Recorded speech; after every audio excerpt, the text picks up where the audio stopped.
Clara Whitmore pressed her last $20 into her coat pocket, walked straight to the auction block, and raised her number in the air. 30 horses, wild, scarred, unwanted. The auctioneer hesitated. The crowd went silent. Then the laughter started.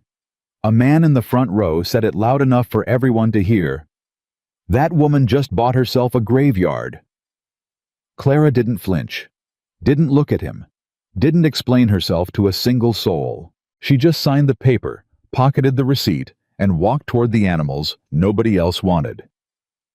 If this story moves you, please subscribe to our channel and follow along until the very end, because what happens next will surprise you. And leave us a comment telling us what city you're watching from. I want to see how far this story has traveled. Now, let's begin. The morning of October 14, 1884, arrived the way hard mornings always did in Billings, Montana, without warning and without mercy. The auction yard on the south end of town had been busy since before sunrise. Ranchers from 3 counties came out in their good coats and their best boots, stamping the frost off the ground and breathing clouds into the cold air. Horses moved through the pens in a steady stream. Good horses. Strong horses.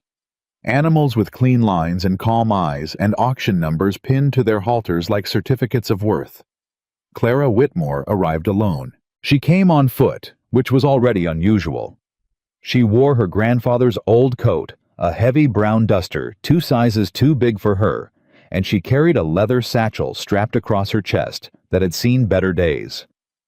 Her boots were worn at the heel but clean. Her hair was pulled back tight. She was 24 years old, and she moved through the crowd the way a woman moves when she has already decided what she is going to do and is no longer interested in anyone's opinion about it. She had exactly $22.30 left to her name. She knew what she had come for. In the far corner of the auction grounds, separated from the main pens by 2 broken fence rails and a hand-painted sign that read, "Problem stock, no guarantees." 30 horses stood in a cluster so tight they looked like one single frightened creature. Most of the buyers had already looked and walked away. The horses were thin. Several had old injuries that had healed crooked. Their coats were rough and matted. They moved constantly, shifting, pressing against each other. Ears pinned flat, with the specific nervousness that comes from animals who have learned that human approach means pain. An auction worker named Clint, a man with a tobacco-stained mustache, and the bored expression of someone who had written these animals off weeks ago, leaned against the fence post and watched Clara stop at the rail. "You lost, miss," he said. "No," Clara said. "These ain't riding horses," Clint said. "Half of 'em ain't been touched in 2 years. The big black one in the back shadow, they're calling him. He put a man in the county doctor's care last spring. Fractured 2 ribs. "I heard," Clara said. "And you're still standing there." "I'm still standing here," she said. Clint scratched the back of his neck and looked at her the way men looked at women who were about to make a decision he didn't understand. "Suit yourself," he said, and walked away. Clara stood at that fence for a long time. She wasn't studying the horses the way a buyer studies livestock. She wasn't calculating weight or conformation, or whether their legs would hold up under ranch work. She was watching something else. She was watching the way they moved around each other, which ones pressed close for comfort, which ones stood apart, which ones kept their eyes on the crowd, and which ones had already given up watching. She was reading them. A small gray mare near the center kept her head lower than the others. Not in submission, in exhaustion. There was a difference, and Clara knew it. The black stallion at the back. Shadow stood completely still in a way that was not calm.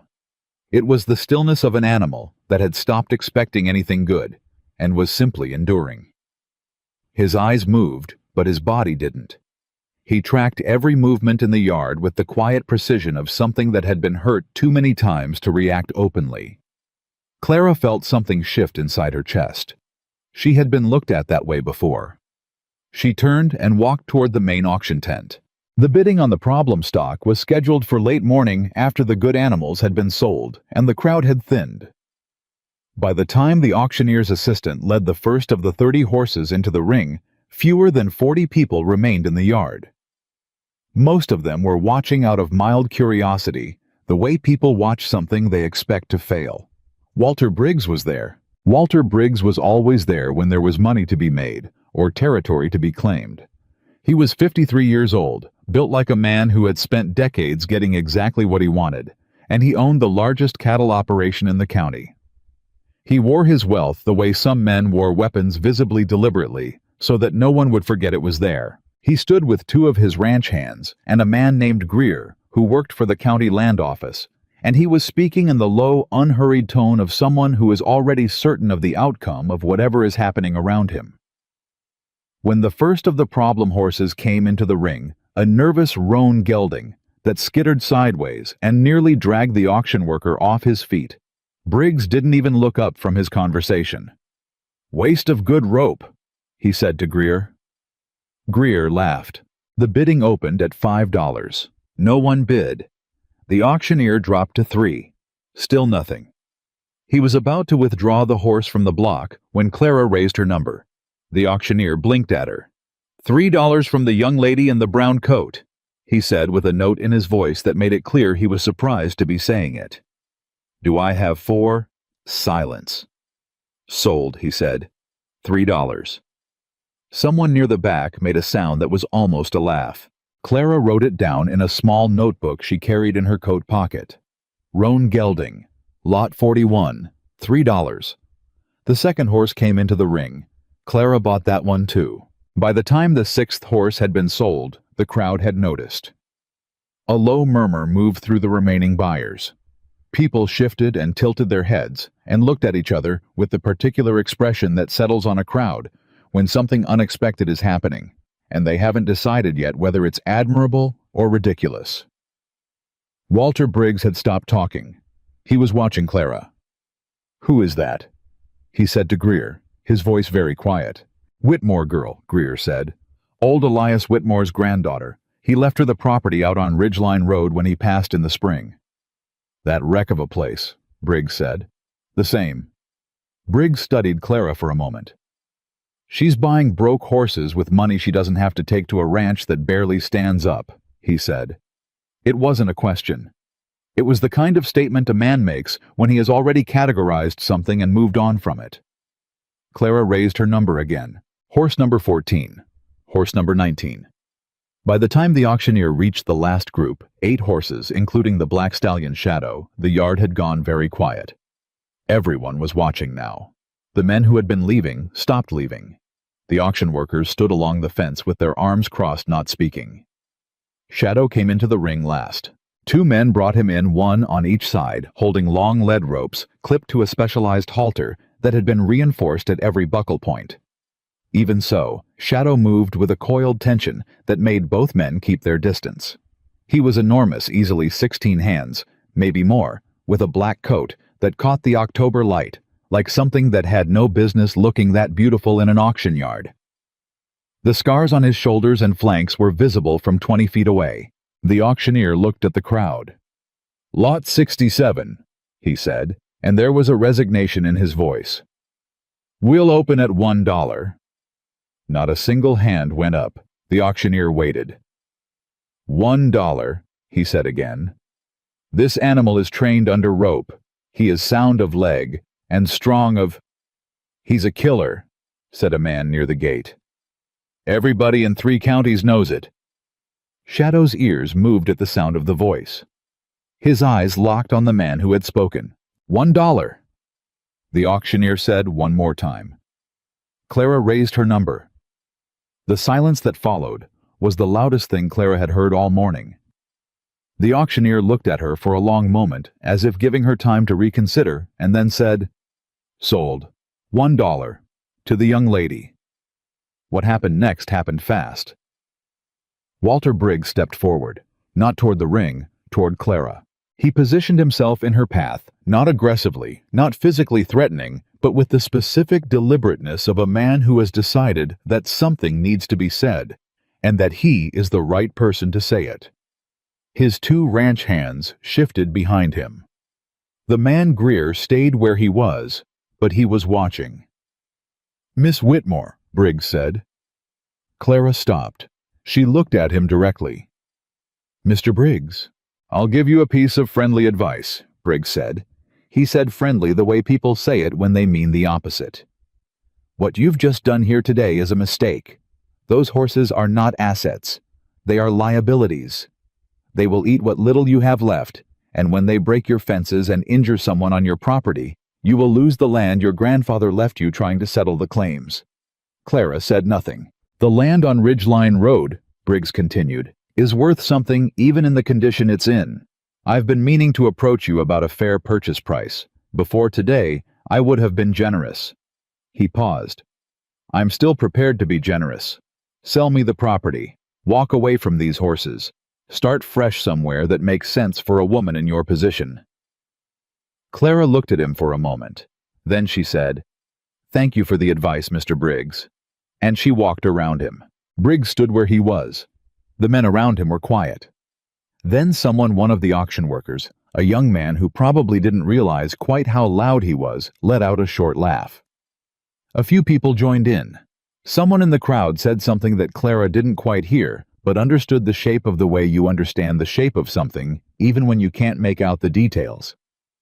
She kept walking. She collected the paperwork from the auction office, signed her name 30 times in the register, paid what she owed, and arranged with the auction house to have the horses transported to her ranch on Ridgeline Road by the following morning. The auction worker, Clint, watched her count out the last of her money, $38.60 total, nearly everything she had, and hand it across the counter. "You sure about this?" he said. Not unkindly, more like a man watching a person step off a known map.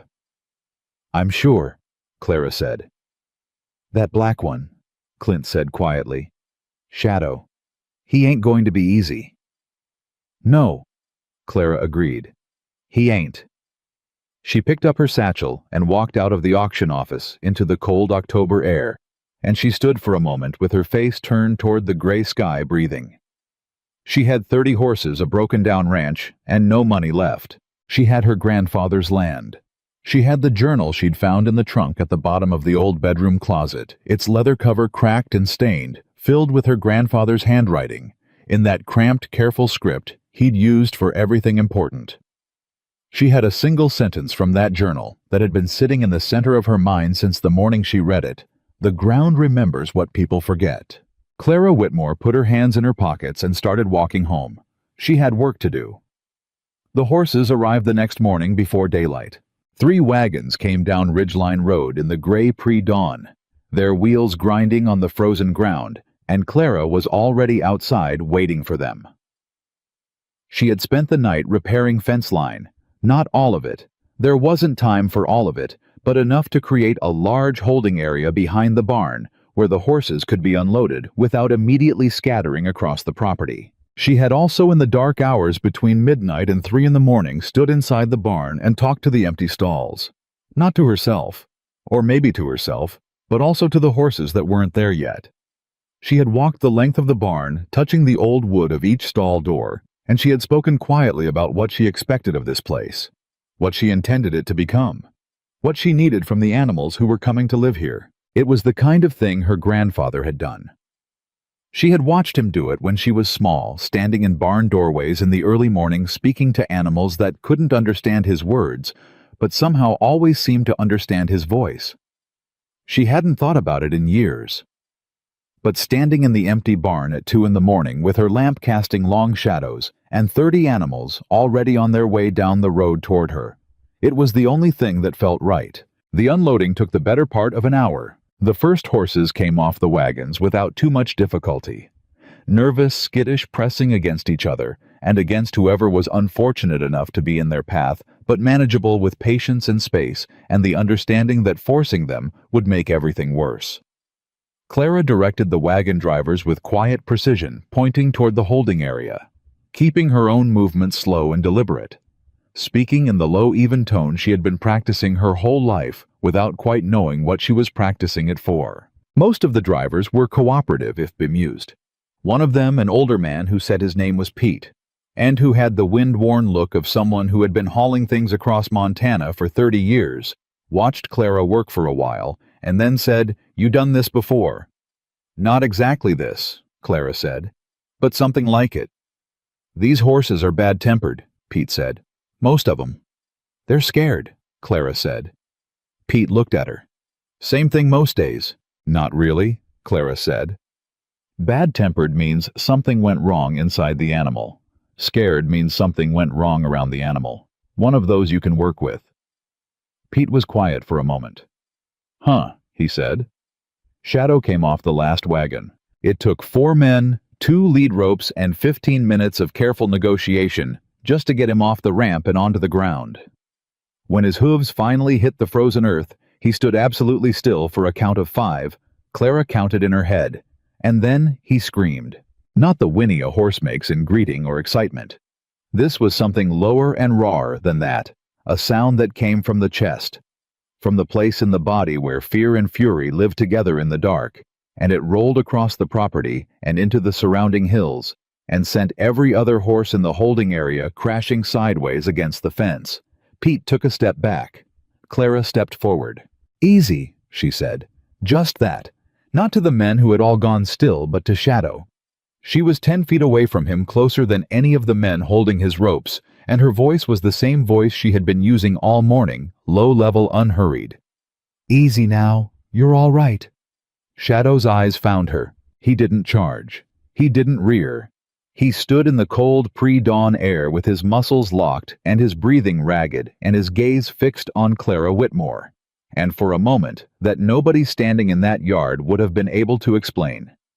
Afterward, something passed between them.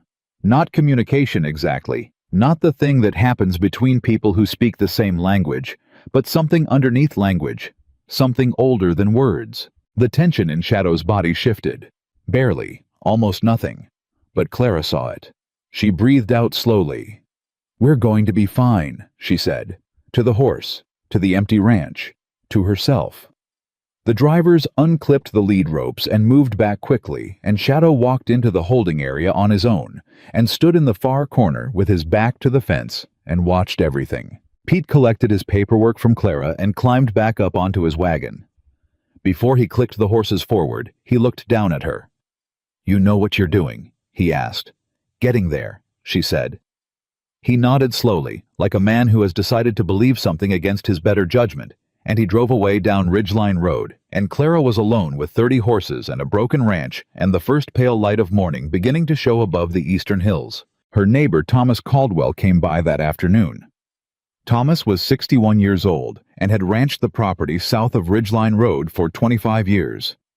He had known Clara's grandfather well. He was a decent man. Clara had always thought so, but decency, she had learned, did not always translate into confidence in what other people were capable of. He came on horseback, which he always did, and he stopped at the fence line that bordered the holding area and looked at the horses for a long time without saying anything. Clara came out of the barn, carrying a bucket, and stood beside the fence. 30, Thomas said finally. 30, Clara confirmed. Clara. He said it carefully, the way you say a person's name when you're about to tell them something they do not want to hear. "I knew your grandfather for a long time. I respected him. And I know he left you this property because he wanted you to have a future." "He did," Clara said. "This isn't a future," Thomas said. He wasn't unkind about it. That was the thing about Thomas. He was never unkind. He just said what he believed was true. "These horses will drain every resource you have left. The feed alone for 30 animals in a Montana winter. Do you know what that will cost you?" "I have some calculations," Clara said. "Clara, I also have a plan," she said. Thomas looked at her. "What kind of plan?" "The kind that takes time," she said. "I know that's not what you're hoping to hear, but I'm asking you to trust me for a little while." Thomas was quiet for a moment. Then he said, "Those horses don't need a home. They need a miracle." "Maybe," Clara said, "but I figure a home is a good place to start." He left shortly after with the particular expression of a man who has done his duty by warning someone and is now preparing himself to watch them learn a hard lesson. Clara watched him ride away and then turned back to the holding area. Shadow was watching her from the far corner. He was always watching her. She had started to notice that. Wherever she was on the property, if Shadow could see her, his eyes followed her. Not aggressively, not with the pinned ears and the tight jaw of an animal preparing to act. Just watching. The way something watches when it is trying to decide whether or not it is safe to stop being afraid. She had a memory of her grandfather telling her, when she was perhaps 7 years old, sitting in a barn, very different from this one. A scared animal isn't broken. Clara girl, it just hasn't met someone patient enough to understand it. She had been thinking about that sentence for weeks. Since the morning she found the journal. Since the afternoon she'd decided what she was going to do with the last of her money and the property everyone agreed was more trouble than it was worth. She went back inside to work. The first month was exactly as hard as she had expected it to be, and harder in ways she hadn't anticipated. The feed costs were brutal. The fence repairs were constant, not because the horses were particularly destructive, but because the fences were old, and the Montana winter was relentless, and things kept breaking in the night, in the cold, in the wind that came down from the mountains, with a force that felt personal. She lost weight. She slept in pieces, waking at strange hours to check on the animals, repairing things by lantern light rising before dawn, and working until her hands went numb, and then working some more. The community noticed, not with sympathy or not with much. There were the inevitable conversations at the general store, at the post office, at the gathering places where information moves in small communities. Clara Whitmore had spent her savings on worthless horses. Clara Whitmore was going to lose the Ridgeline Road property before spring. Clara Whitmore was a young woman who had made the mistake of thinking she knew better than everyone else, and the winter was going to teach her the lesson that everyone else had been too polite to deliver directly. Walter Briggs said nothing publicly. That was almost worse. A man who says nothing in the right silence is communicating perfectly clearly, and what Briggs was communicating was that he was content to wait. He had offered. She had declined. He would offer again in a few months at a price that reflected her new circumstances. Clara understood this. She also understood something about Walter Briggs that perhaps he did not fully understand about himself, that she was the most dangerous kind of opponent for a patient man, because she was more patient than he was. She worked. She worked in ways that were visible. The fence repairs, the feeding, the slow daily task of simply being present near 30 horses that did not yet trust human contact. And she worked in ways that were not visible at her kitchen table in the evenings, by the light of a single lamp, reading and rereading her grandfather's journal. Elias Whitmore had been a man who wrote everything down. The journal was 140 pages of cramped handwriting that covered a span of 30 years, and it was not a simple record. It was not the day-to-day accounting of ranch life. It was something more specific: observations, measurements, experiments, notes on the quality and composition of different sections of the property, written in the careful, precise language of a man who had been taught to think systematically by someone she didn't know the name of. Her grandfather had spent decades studying the land at Ridgeline Road. Not the part of the land that was visible, the part underneath.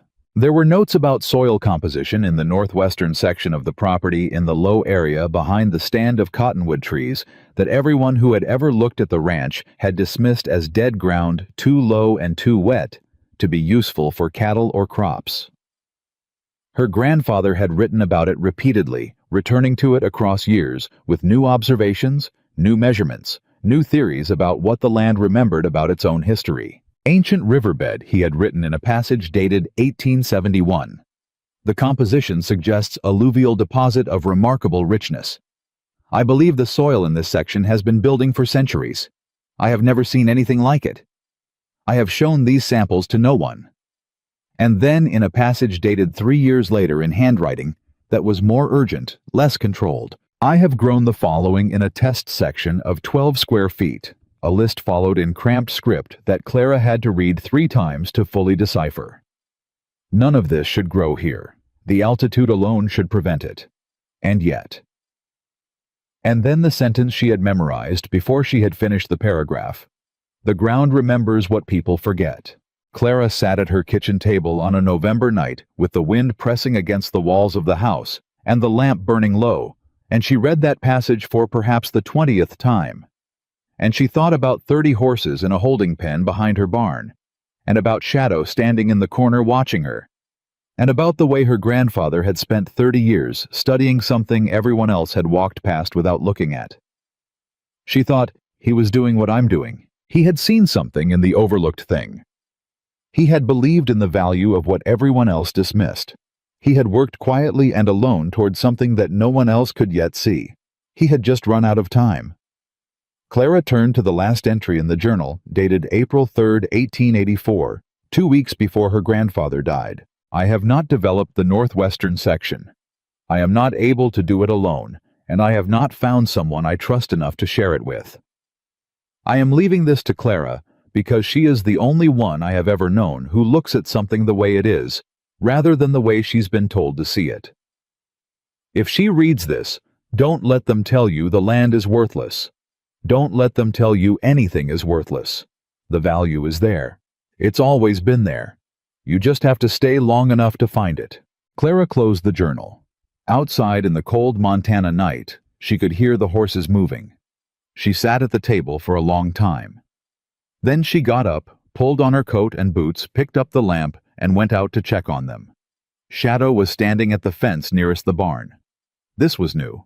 He had been keeping himself in the far corner, away from the other horses, away from the barn, away from Clara. He had never come near the fence that faced the house. Clara stopped walking when she saw him. She stood very still. Shadow looked at her. In the lamplight, his eyes were amber. Not dark, the way she had expected, but this warm, deep amber that caught the light and held it. He stood absolutely still, the way he always stood. But something in the quality of his stillness was different tonight. Less like an animal braced for pain. More like an animal that was exhausted from bracing and had for just this moment allowed itself to rest. Clara walked toward him. Slowly. Not directly at a slight angle approaching his shoulder, rather than his face the way you approach something that has learned to distrust direct approach. She stopped 4 feet away. Shadow didn't move. She stood there with him in the cold and the dark 2 feet of air between them, not speaking, not reaching out, just being in the same space and asking nothing of it. After a while, she said quietly, "I'm not going to rush you." Shadow's ear moved, turned slightly toward her voice. "I know you've had reasons not to trust," she said. "I'm not asking you to forget them. I'm just asking you to notice that I'm standing here and nothing bad is happening." The wind moved through the cottonwood trees. Shadow exhaled a long, slow breath that fogged in the cold air. Clara breathed out too. "We've got time," she said. "We've got all the time we need." She stood with him a little while longer, and then she went back inside, and she did not let herself think about the debts, or the winter, or Walter Briggs, or the $22 she did not have anymore. She thought about alluvial soil and amber eyes and a man who had believed for 30 years that the ground remembered what people forgot. She had work to do, and she was just getting started. Show more. The morning after Shadow came to the fence, Clara woke before dawn with a list already forming in her mind. Not a hopeful list, a survival list. She had enough hay to last 6 weeks if she rationed carefully. She had no cash reserves. She had a ranch that needed more repairs than she could complete alone before the worst of winter arrived. She had 30 horses that were eating through her resources faster than she could replenish them, and a community that was watching her failure the way people watch a controlled burn from a safe distance with the quiet satisfaction of having predicted it correctly. She got up, lit the lamp, and started writing.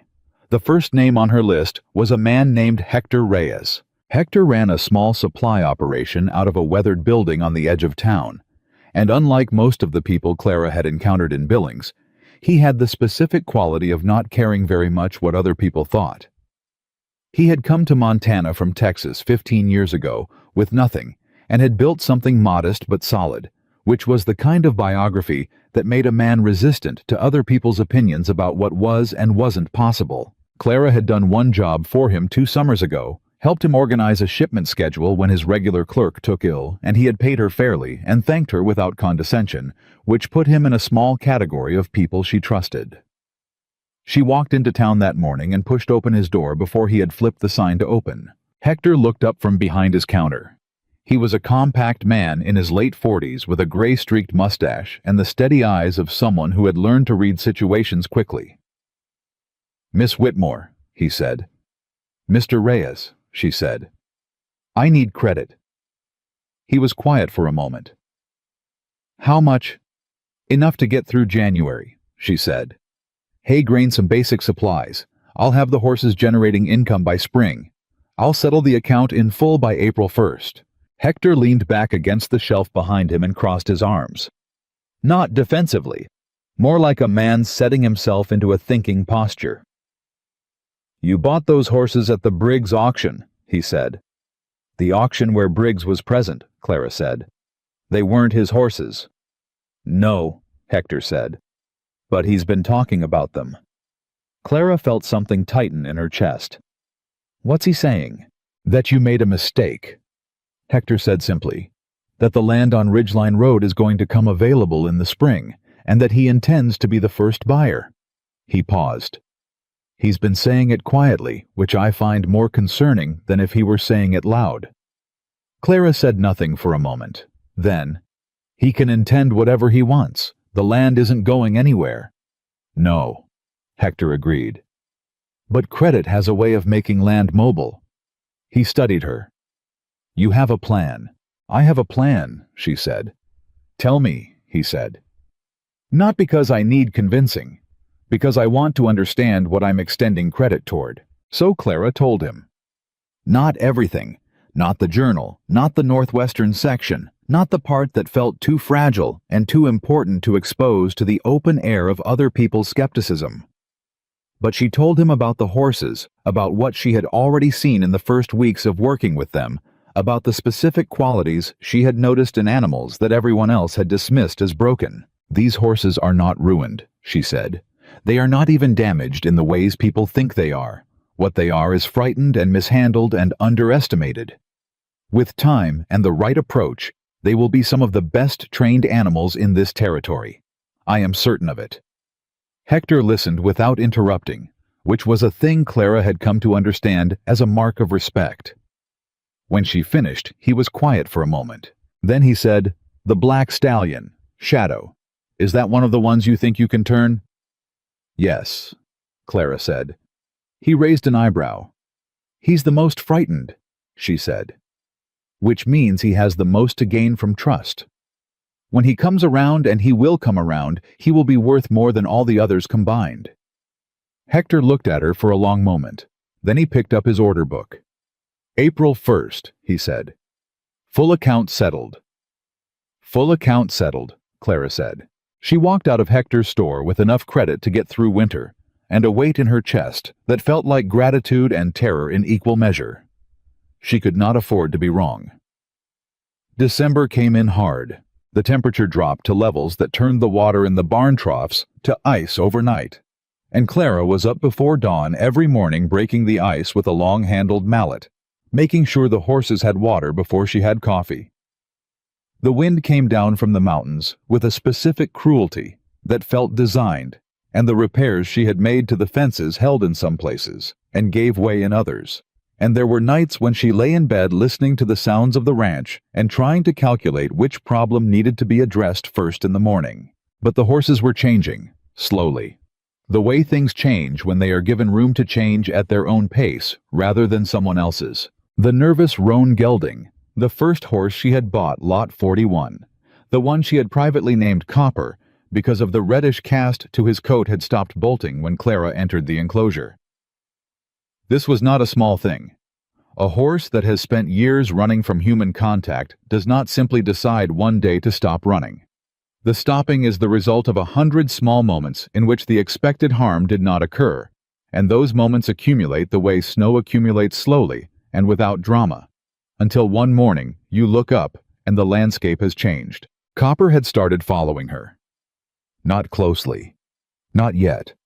But when Clara crossed the holding area toward the barn, Copper's head came up and his eyes tracked her, and sometimes, not always, but sometimes he took a few steps in her direction before stopping himself. Clara noticed every single time and said nothing about it. The gray mare she had named Pearl, The one with her head always too low, the one Clara had read as exhausted rather than defeated, had begun lifting her head. It was such a quiet change that someone less attentive would have missed it entirely. But Clara had been watching Pearl for weeks, with the focused attention of a woman who understood that the small changes were the real story. And she saw it, the slight lift, the beginning of a posture that was not quite confidence yet, but was no longer the complete absence of it. One morning in mid-December, Pearl pressed her nose against Clara's shoulder. Clara stood absolutely still, her arms at her sides, and she felt the warmth of the horse's breath through her coat. And she did not move and did not speak for a full minute, because some things are too important to risk with the wrong response. Then she said very quietly, "There you are." Pearl snorted and moved away, but she came back the next morning. Shadow remained in his corner. He watched. He always watched. But he kept his distance with a consistency that Clara had stopped trying to interpret as rejection and had started trying to understand as communication. He was not refusing her. He was telling her something specific about the pace at which he needed to move, and Clara had learned over weeks of quiet observation that the worst thing she could do was mistake his message for something it wasn't. So she gave him space, and she waited. The community continued to observe. It was Thomas Caldwell who brought her the first real warning, arriving on horseback on a gray Tuesday morning in mid-December with his hat pulled low and the expression of a man who has learned something he wishes he hadn't. He dismounted at the fence, and Clara came out of the barn to meet him. "There's been talk," Thomas said. "There's always talk," Clara said. "This is different talk," he said. "Briggs has been meeting with Greer from the land office, regularly, 2-3 times a week." He paused. "Greer is a man who can make paperwork difficult, who can find old survey disputes, old claims, questions about title that have been sitting in the records for decades without bothering anyone." Clara felt the cold settle into her stomach in a way that had nothing to do with the temperature. "He's going to challenge the title," she said. "I don't know that," Thomas said. "I know that he's meeting with the man who could challenge it. Whether he has something specific in mind." "He has something specific in mind," Clara said. "Briggs doesn't meet with anyone without a reason." Thomas looked at her steadily. "You need a lawyer." "I know. A good one, not a cheap one." "I know," she said again. And she heard the flatness in her own voice, and understood that Thomas heard it too, the sound of a person who understands exactly what she needs, and has no clear way to get it. Thomas was quiet for a moment. Then he said, "My wife's cousin is a lawyer out of Helena. Decent man. He did work for your grandfather years ago, actually. I could write to him." Clara looked at him. Thomas cleared his throat. "It wouldn't cost you anything for the initial inquiry," he said. "Whatever comes after that is a separate matter." Clara said, "Why are you doing this?" Thomas looked slightly uncomfortable, in the way of a man who is not accustomed to being asked to explain kindness directly. "Your grandfather was a good man," he said finally. "And you are not the fool everyone is treating you as. Those are two good enough reasons." Clara nodded slowly. "Write the letter," she said. He did. And Clara tried not to think too hard about what it meant that the most significant threat to her future was not the 30 frightened horses, or the brutal winter, or the depleting food stores, but a quiet man in a wool coat who had decided he wanted what she had and was meeting with county officials 3 times a week to figure out how to take it. The crisis came without warning on a Wednesday night in late December. Clara was asleep, genuinely deeply asleep, for the first time in what felt like weeks, when something pulled her awake. Not a sound exactly. More the absence of one. The horses had been making their normal nighttime sound shifts of weight, occasional snorts, the low, restless movements of large animals in close quarters, and then suddenly they weren't. Silence. Clara was out of bed and pulling on her boots before she was fully conscious of why. She grabbed her coat and her lamp, and she pushed through the back door of the house and ran toward the barn, and before she reached it, she could smell it. Not smoke, not yet. But the particular sharp cold smell of fear, the way an entire herd of animals broadcasts alarm through the air itself, something that registers in the human nervous system below the level of thought, something ancient and immediate. She yanked the barn door open. The horses in the near stalls were pressed against the backs of their enclosures, heads high whites showing around their eyes. Clara moved fast through the barn, checking each stall, counting, and then she hit the rear door and burst through into the back lot, and she stopped. The fence on the northwestern side of the holding area had come down, not weathered apart, not collapsed under ice weight. The posts were pulled up. The wire was piled to one side with the specific neatness of wire that has been carefully removed rather than broken. And the horses were running. Not all of them, most were still in the holding area, pressed together in the far corner, too frightened to move, but 5 of them had gone through the gap. Clara could see their tracks in the frozen ground, running northwest toward the open range. She stood very still for 3 seconds. Then she turned and ran back to the barn. She took the bridle off its hook. She had no saddle, no time for a saddle, and she went to the stall where she had put the most reliable of the 30 horses, a bay mare named Bess, who was the only animal on the property she trusted completely yet. "I'm sorry about this," Clara said, slipping the bridle over Bess's head. "We're going fast." She led Bess out of the stall, vaulted up bareback, and they were through the barn door and into the dark at a gallop before Clara had fully settled her balance. The tracks were easy to follow in the frost. The 5 horses, she could make out their shapes ahead in the darkness, moving fast, but without direction. The panicked movement of animals who don't know where they're going but know they're running from something had gone northeast along the fence line and were beginning to slow. Clara felt Bess's rhythm under her and leaned forward and spoke into the horse's neck. "Nice and steady now. Easy." She circled wide, getting ahead of the scattered horses, cutting their angle. She had done this before, not this exactly, but the principle of it, the way you move around frightened animals rather than toward them, the way you use space and direction to guide rather than force.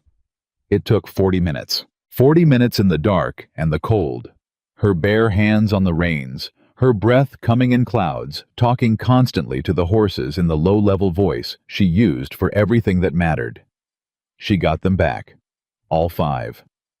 Back through the gap and into the holding area and against the fence with the others, and she stood in the middle of the lot counting heads in the lamplight twice, 3 times until she was certain. 30 horses. All of them. She stood there for a long moment. Then she walked to the place where the fence had come down, and she crouched in the frozen dirt, and she looked at the posts. There were marks on the wood where a tool had been applied. The wire had been loosened at the anchor points before it was removed, not just once, but systematically working down the line. This had taken time and knowledge and the specific intent of someone who understood how a fence was built and therefore understood how to dismantle one. Clara sat back on her heels. Someone had come onto her property in the night and taken down her fence.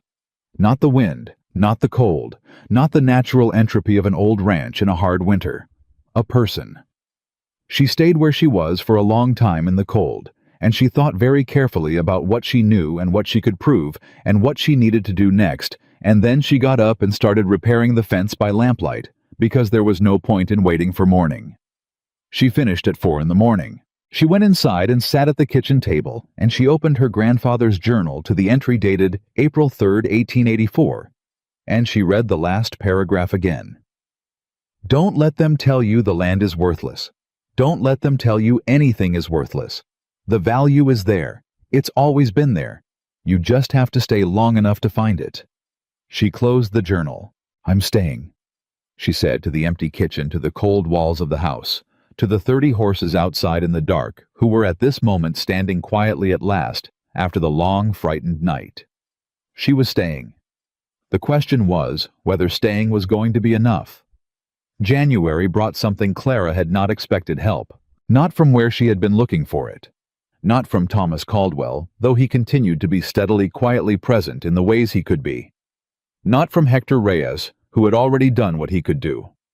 And not from the lawyer in Helena, whose letter arrived in the 2nd week of January, acknowledging Thomas's inquiry and promising a more detailed response within the month, which was the lawyerly way of saying soon without committing to any definition of the word. The help came from a girl named Lily. Lily was 17 years old, the daughter of a struggling homesteader family whose claim was 3 miles east of Ridgeline Road, and she arrived one frozen morning on foot with her coat buttoned up to her chin and a directness about her that reminded Clara uncomfortably of herself at a younger age. She knocked on the barn door rather than the house door, which Clara would later think of as the first indication that this girl understood something about where the real work happened. "I heard you were working with the horses," Lily said when Clara slid the door open. "I want to learn." Clara looked at her. "Who sent you?" "Nobody," Lily said. "My father thinks I've come to town to pick up supplies. He's going to be very confused when I come home without supplies." "Why do you want to learn?" Lily looked past Clara into the barn at the horses visible in the dim interior, and something moved across her face, a recognition, a hunger before she pulled her gaze back. "Because nobody around here believes in these horses," she said. "And I think they're wrong." Clara was quiet for a moment. "Can you be here every morning by 5?" she said. Lily blinked. "Yes." "And you'll do what I ask without arguing about why?" "Yes," Lily said. "And you understand that this is hard, cold, unglamorous work that will take a long time to show results?" "Yes," Lily said. And then, with the particular stubbornness of someone who has been underestimated before, "I'm not afraid of hard work. I'm afraid of never learning anything worth knowing." Clara stepped back from the door. "Come in then," she said. "We'll start with feeding." Lily became the first person besides Clara to understand what was happening at the Ridgeline Road Ranch. She learned fast, not the showy fast of someone performing competence, but the quiet fast of someone paying complete attention. She learned to read the horses the way Clara had taught herself to read them, not by their surface behavior, but by the smaller signals underneath the set of an ear, the angle of a shoulder, the specific quality of stillness that meant calm, versus the quality that meant something else entirely. She was particularly good with Pearl. Pearl had been making slow, steady progress with Clara, but something about Lily, her youth perhaps, or her specific quality of stillness, or simply the particular chemistry between one creature and another that cannot be planned or manufactured, made the gray mare respond with a speed that surprised even Clara. By the end of Lily's first week, Pearl was following her across the holding area. "How are you doing that?" Clara asked, watching from the fence. Lily looked slightly embarrassed. "I'm not doing anything," she said. "I'm just walking." "You're walking like you're not waiting for anything," Clara said. "Like you're not hoping she'll follow. You're just walking." Lily thought about this. "Is that right?" "It's exactly right," Clara said. But the real shift, the moment that Clara would return to in memory many times in the years that followed, happened on a morning in late January when she arrived at the barn before Lily and found Shadow standing at the gate of his separate enclosure, watching the barn door, watching it like he was waiting for someone. Clara stood in the barn door and looked at him. "Well?" she said. Shadow's ear flicked toward her voice. She walked to the gate of his enclosure, not slowly, not carefully, but at her normal pace, the way she moved when she wasn't thinking about how she was moving. She stood at the gate. Shadow looked at her. She put her hand on the gate latch without opening it. And Shadow took one step toward her. One step, deliberate, chosen. Not the reactive movement of a frightened animal, not the automatic movement of habit, a chosen step from a horse that had been choosing distance for 3 months. Clara felt something in her throat that she had no name for. "Hey," she said softly. Shadow took another step. He stopped 2 feet from the gate, from her hand on the latch. He stood there with his amber eyes level and his breathing even, and Clara looked at him and understood that this moment was not the end of something difficult. It was the beginning of something extraordinary. She did not open the gate. She just stood there with him, her hand on the latch, and she let him have the choice of distance, and they stayed like that until Lily arrived and stopped dead in the barn door and whispered, "Oh!" in a voice that understood exactly what she was looking at. "Don't move," Clara said quietly. "I'm not moving," Lily whispered.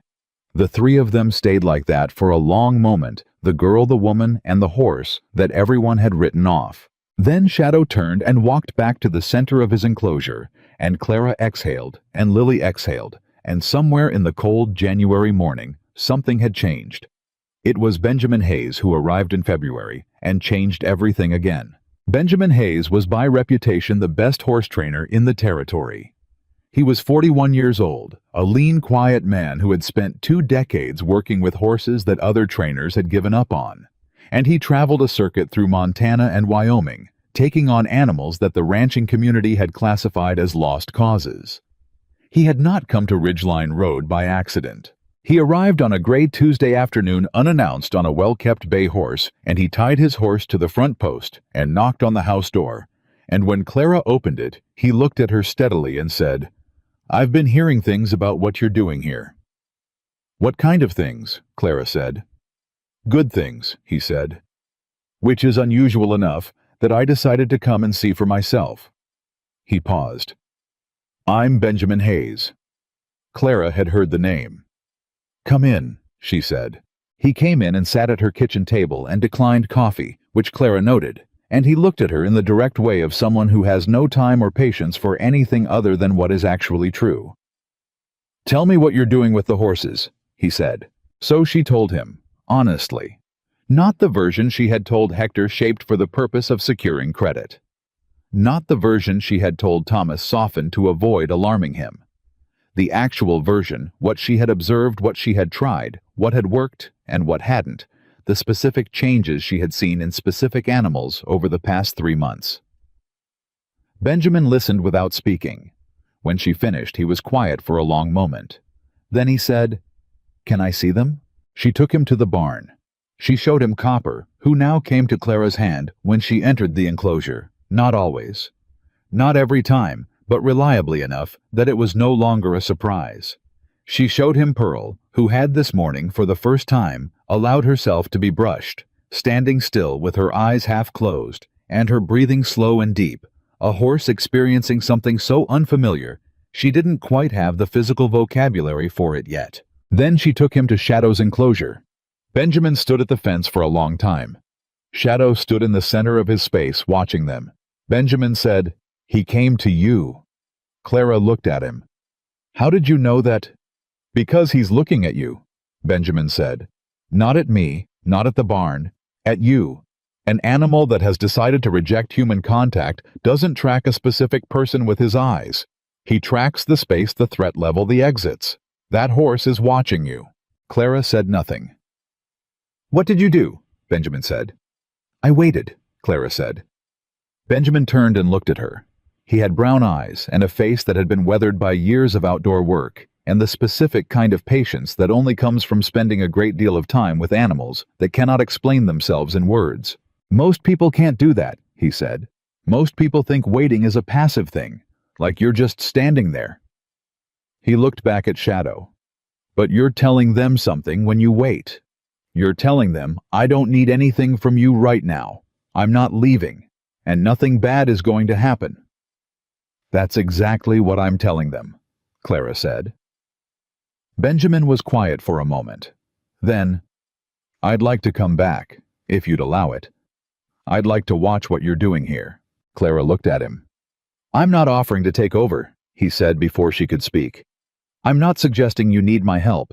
What you're doing here is—" He paused, and she had the impression he was searching for the accurate word rather than the polite one.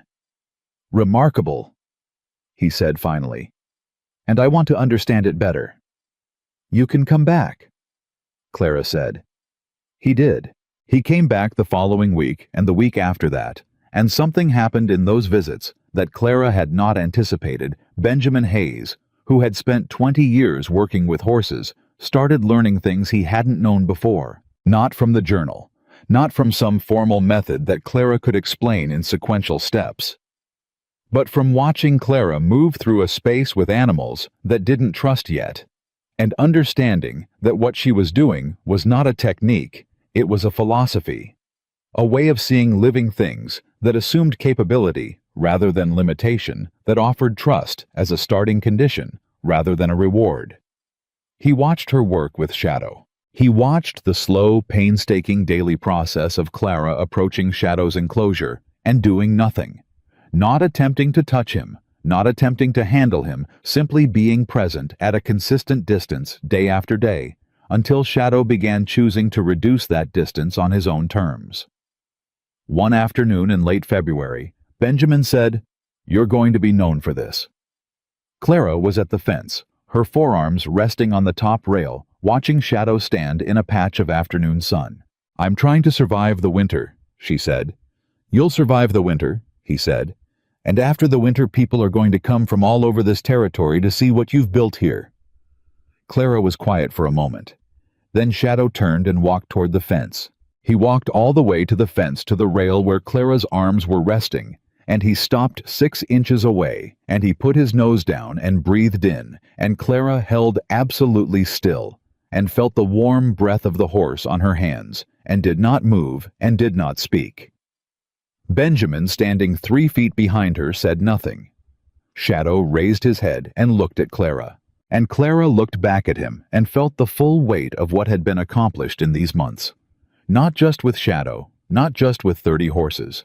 The weight of what it meant to stay when everyone expected you to leave, to believe in something when no one else did, to wait with an open hand, long enough for something broken and frightened and extraordinary to decide on its own terms in its own time that it was safe to come close. She reached out very slowly and touched Shadow's nose. He let her. For exactly 3 seconds he let her, and then he stepped back and turned away, and Clara lowered her hand, and Benjamin Hayes let out a breath that sounded like it had been held for a long time. "There it is," he said quietly.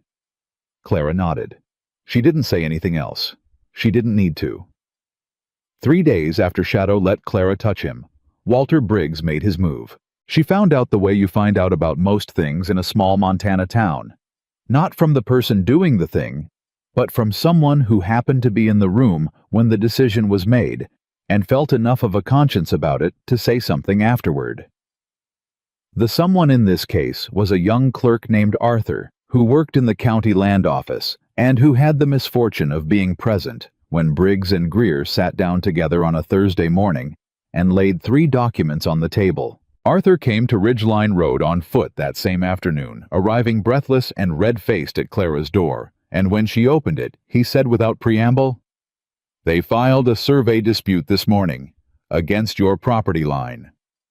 Greer pulled an old territorial survey from 1867 that puts the northwestern boundary of your grandfather's claim 40 yards east of where your current fence line sits. Clara stood in the doorway and felt the cold come through her from a different direction than the wind. "How old is the survey?" she said. 1867, Arthur said. Pre-statehood.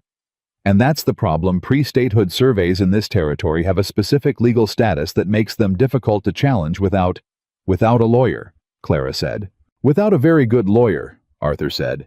"Miss Whitmore, that northwestern section, the lowland behind the cottonwood trees, if the 1867 survey holds, it falls outside your grandfather's legal claim. It would revert to open territory." He paused, and she could see from his expression that he understood exactly what he was telling her. "Which means it could be claimed by anyone who filed first." Clara said, "And Briggs has already filed." Arthur looked at the ground. "He filed the dispute and the counterclaim in the same hour." Clara breathed in slowly, breathed out. "Why are you telling me this, Arthur?" He looked up. He was perhaps 22 with an honest face, and the particular discomfort of someone who has been made complicit in something and cannot quite live with it. "Because what Greer did with that survey, the way he found it, the timing of it, that's not how the land office is supposed to work," he said. "And because your grandfather was a decent man who never hurt anyone. And because this isn't right." Clara looked at him for a long moment. "Can you write down everything you just told me? Exactly as you told it to me?" He blinked. "If I do that, Greer will—" "I know what Greer will do," Clara said. "I'm asking if you're willing." Arthur was quiet for a full 10 seconds. Then he said, "Give me a piece of paper." She gave him paper and ink, and he sat at her kitchen table and wrote 3 pages in a careful, unhurried hand, while Clara stood by the window and looked out at the horses and thought about her grandfather writing in his journal, and thought about the ground that remembered what people forgot, and thought about how much she was going to need that Helena lawyer to be as good as Thomas Caldwell believed he was. Arthur left with his coat collar up and his shoulders tight, the look of a young man who has just done something that will cost him something, and has decided it was worth the cost. Clara sat down and read what he had written 3 times. Then she wrote a letter to Helena. Thomas Caldwell's cousin was named Robert Aldridge, and he arrived from Helena on a Wednesday morning, 2 weeks later, stepping off the stage with a leather case and the brisk, efficient manner of a man who has spent his entire career being underestimated by the kind of people who filed fraudulent survey disputes. He was perhaps 50, with iron gray hair and reading glasses he kept folded in his breast pocket, and he sat at Clara's kitchen table and read Arthur's written account, and then read the copy of the 1867 survey, and then read 3 additional documents that Clara had pulled from her grandfather's belongings, including a correspondence from 1871 between Elias Whitmore and the Territorial Land Authority that referenced the northwestern boundary by its current coordinates. He read everything twice without speaking. Then he took off his reading glasses and set them on the table. "Your grandfather corresponded with the Territorial Authority in 1871, he said, which is 4 years after the survey Briggs is using. In that correspondence, the boundary is described using coordinates that match your current fence line." "Yes," Clara said, "and this correspondence was acknowledged and filed by the Territorial Authority at the time. There's a receipt stamp on the bottom of the page," Clara said. Aldridge picked the document back up and looked at it. The silence stretched for a moment. Then the corner of his mouth moved in a way that was not quite a smile. "Mr. Greer," he said, "appears to have overlooked this." "Or hoped no one else would find it," Clara said. Aldridge looked at her over the top of the document. "You found it." "My grandfather kept everything," Clara said. "He wrote everything down, and he kept everything he wrote. 30 years of records in 2 trunks in the back bedroom." "That habit," Aldridge said, setting the document down carefully, "may have just saved your land. But it wasn't going to be simple." Aldridge made that clear. The 1867 survey had been filed correctly. The dispute process had been followed procedurally, and Briggs's counterclaim was formally in the system. Overturning it would require a formal hearing witnesses and time, and in the meantime, the northwestern section of the property was under legal question, which meant Clara could not develop it, sell it, or use it as collateral in any arrangement. "How long?" Clara said. 3 months minimum," Aldridge said. "Possibly 5. Clara did the arithmetic in her head without letting it show on her face. 3 months. 5 months. Her credit with Hector ran to April 1st. She had horses that were making progress, but not yet generating income. She had a property with a cloud on the title that would make any expansion or development legally complicated. "What do I need to do?" she said. "Keep the record safe," Aldridge said. "Don't make any changes to the northwestern fence line. Even if it's in disrepair, any alteration during the dispute process could be used against you. And," he paused, "stay." "I intend to," Clara said. Benjamin Hayes came back the following week, and Clara told him about the survey dispute over coffee at the kitchen table, and she watched his jaw tighten in the specific way of a man who has seen this kind of thing before, and has not made peace with it. "Briggs," he said. "Briggs," she confirmed. Benjamin was quiet for a moment. "He wants the northwestern section specifically." "That's what the counterclaim covers," Clara said. "Just that section." Benjamin looked at her. "Why that section?" "It's low ground. Most ranchers wouldn't touch it." Clara held his gaze. "I know." "You know something about it." "I know what my grandfather believed about it," she said carefully. Benjamin studied her. He was not a man who pushed where he wasn't invited, which was one of the things Clara had come to appreciate about him. He set his coffee cup down and said, "Be careful." "I'm being careful." "Be more careful than that," he said. "A man like Briggs doesn't move on paperwork without knowing what he's moving toward. If he specifically wants that section, it means he has a reason. And if he has a reason, he has information. Clara felt the cold settle in her stomach again. You think someone told him about the land? I think you should consider who has seen your grandfather's records, Benjamin said quietly, and whether everyone who's seen them has kept what they know to themselves. Clara thought about this for the rest of the day. She thought about it while she worked with the horses, and she thought about it while she repaired the east fence, and she thought about it in the evening when she sat at the kitchen table with the journal open in front of her. Who had seen the records? Thomas Caldwell, Aldridge, Arthur.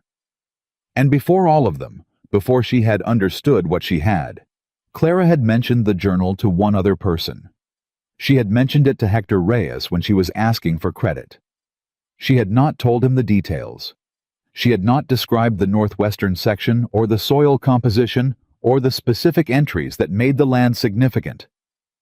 But she had told him that her grandfather had left notes that suggested the property had undiscovered value. Hector Reyes, who extended her credit on that basis.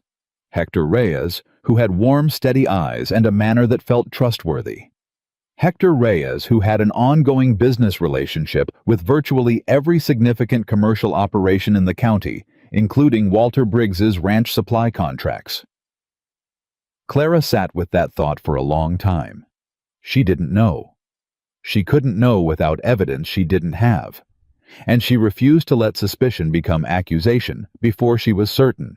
But she closed the journal, and she put it in a different place than she had been keeping it, and she told herself that she would be more careful about what she said, and to whom she said it. She was still sitting at the table when she heard the horses, not the usual sounds, the alarm sounds. Clara was moving before the thought fully formed. She grabbed her coat and went through the back door and across the yard, and she could smell it this time before she reached the barn. Not the cold, fierce smell of January, but something worse. Smoke. Thin and distant and real. She ran. The fire was not in the barn. It was in the small equipment shed on the south edge of the property, the wooden structure where she kept the tools and the extra hay supplies she hadn't yet moved to the barn. It had caught in the northeast corner, the corner farthest from the house, farthest from the road, least visible from any direction, and it was burning with the deliberate steadiness of a fire that has been given help getting started. Clara ran to the water trough nearest the shed, and she grabbed the 2 buckets she kept there, and she worked for 40 minutes in the dark and the smoke with water that was half frozen and her lungs burning and her hands going numb, and she did not stop moving until there was nothing left to burn. The shed was gone. The tools and the hay in it were gone, but the fire had not spread. The barn was intact. The horses were intact. Clara stood in the remains of the shed with her coat soaked and her hair full of smoke and the smell of charred wood in her throat, and she breathed in the cold night air, and she looked at the corner where the fire had started. The burn pattern was wrong for an accident. She stood there for a long time. Then she heard footsteps behind her, and she turned and found Benjamin Hayes standing at the edge of the burned ground with a lantern in his hand. She stared at him. "How are you here, I was on my way back from the Caldwell place," he said. "I could see the glow from the road." He looked at the shed, at the burn pattern. His face went very still. "Clara." "I know," she said. "This is arson." "I know," she said again. "This is the second time," he said. "The fence in December, and now this." "The fence wasn't provably intentional," she said. "This one is harder to explain away." Benjamin looked at her. His jaw was tight and his eyes were very direct in the lantern light. "You need to report this," he said, "to the sheriff." "The sheriff in this county has worked with Walter Briggs for 15 years, Clara said. "Then to the territorial authority," Benjamin said, "to Aldridge, to someone with the standing to make an official record that this happened." He paused. "Clara, someone came onto your property tonight and set a fire. You have horses in that barn. If the wind had been different—" He stopped. Clara felt the full weight of what he hadn't finished. "I know," she said very quietly. They looked at each other in the dark and the smoke, and Clara felt something shift inside her. Not fear, not the cold, resigned dread she had been carrying since October, but something older and harder than that. The specific solidification that happens when a person passes through the last moment of doubt about whether they're in a real fight and arrives without ceremony on the other side. She was in a real fight. Walter Briggs was not going to wait for the legal process to take its course. He was not going to trust paperwork and time and the grinding machinery of county proceedings. He was impatient, and impatience in a powerful man is the most dangerous kind of weather.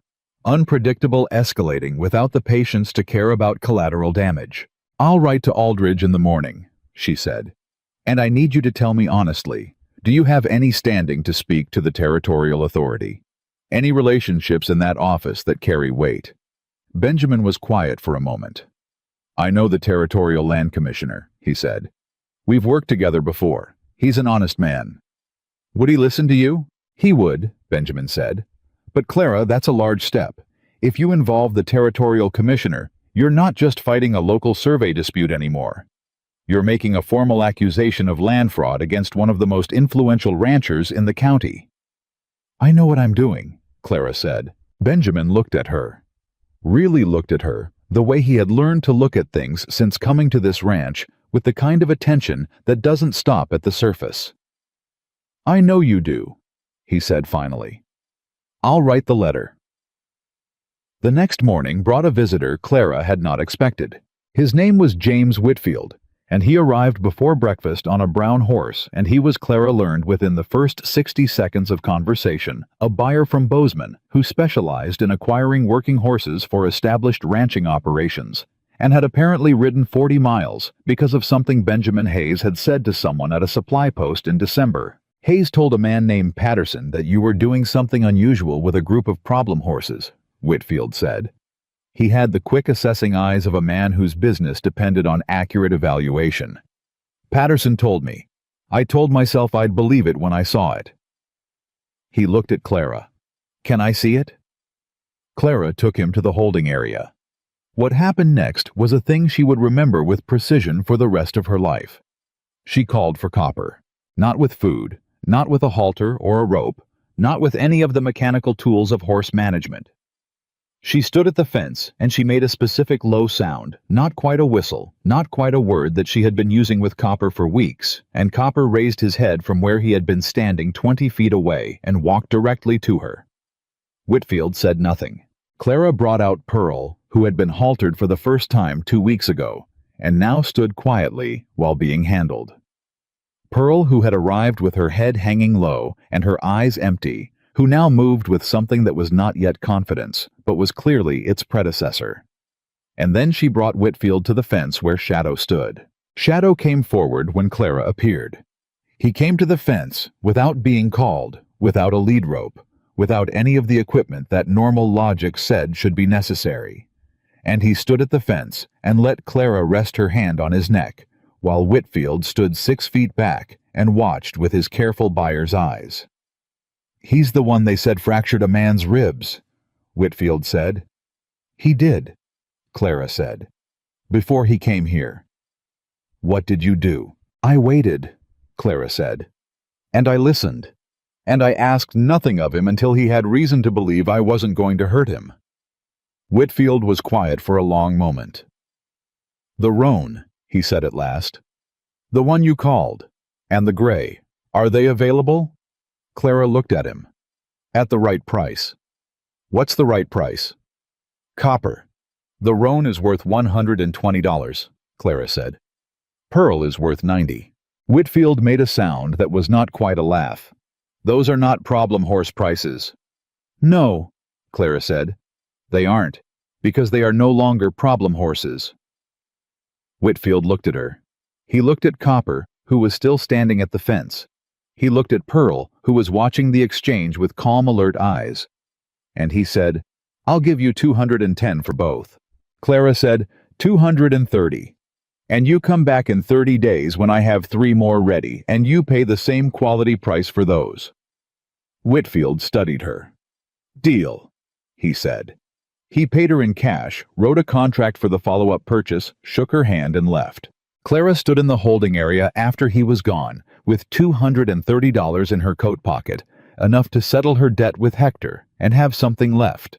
And she looked at the remaining 28 horses, and she thought about the survey dispute, and the arson, and the legal hearing that was coming, and the territorial commissioner that Benjamin was writing to, and she felt the two things that she always felt when good news arrived in hard times: gratitude and the deep animal awareness that it was not over. It was not over.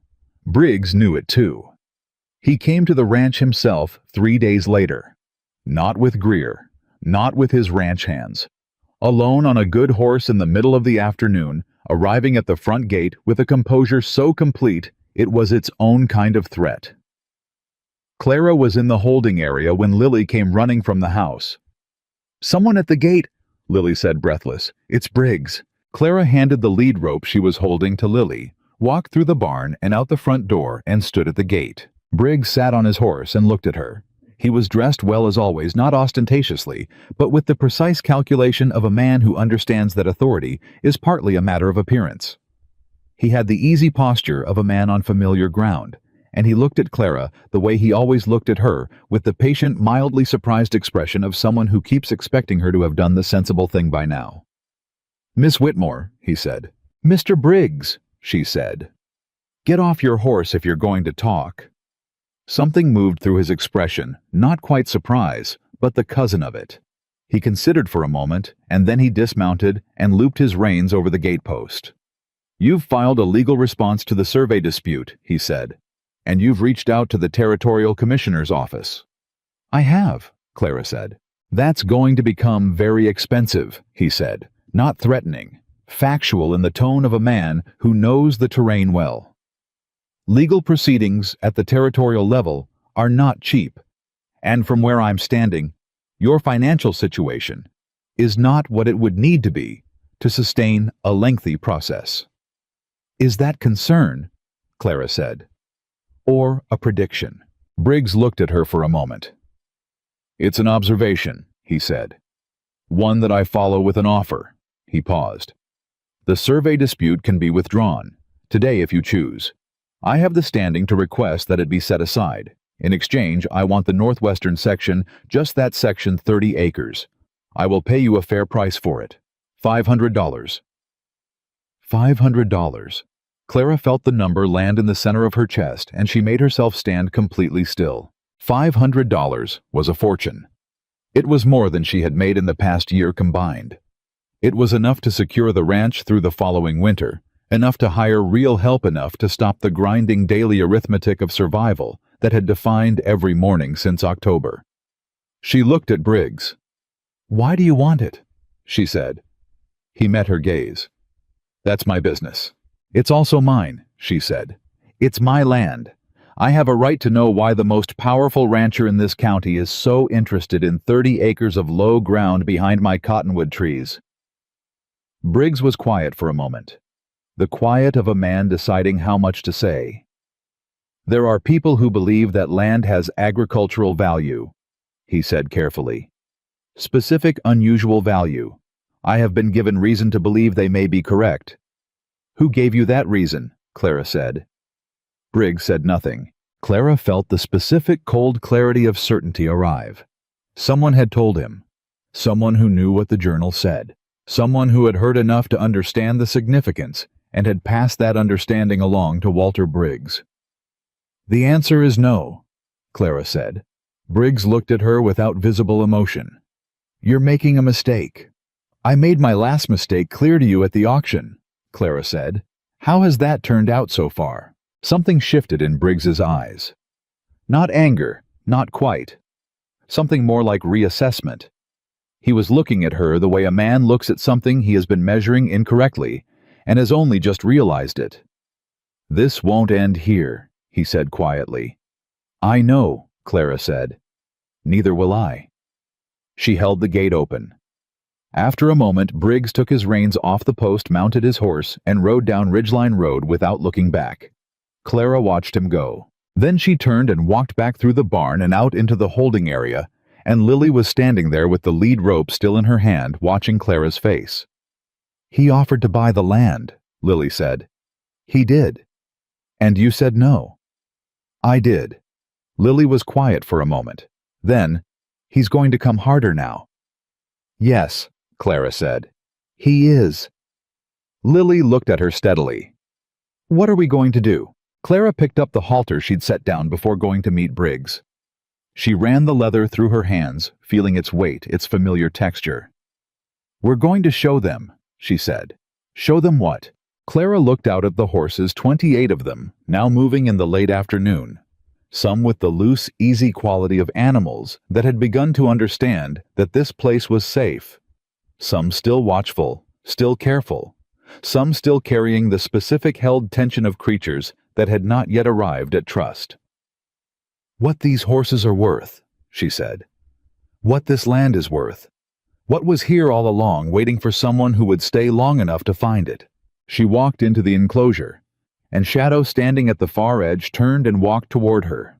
Not hesitating, not stopping part way.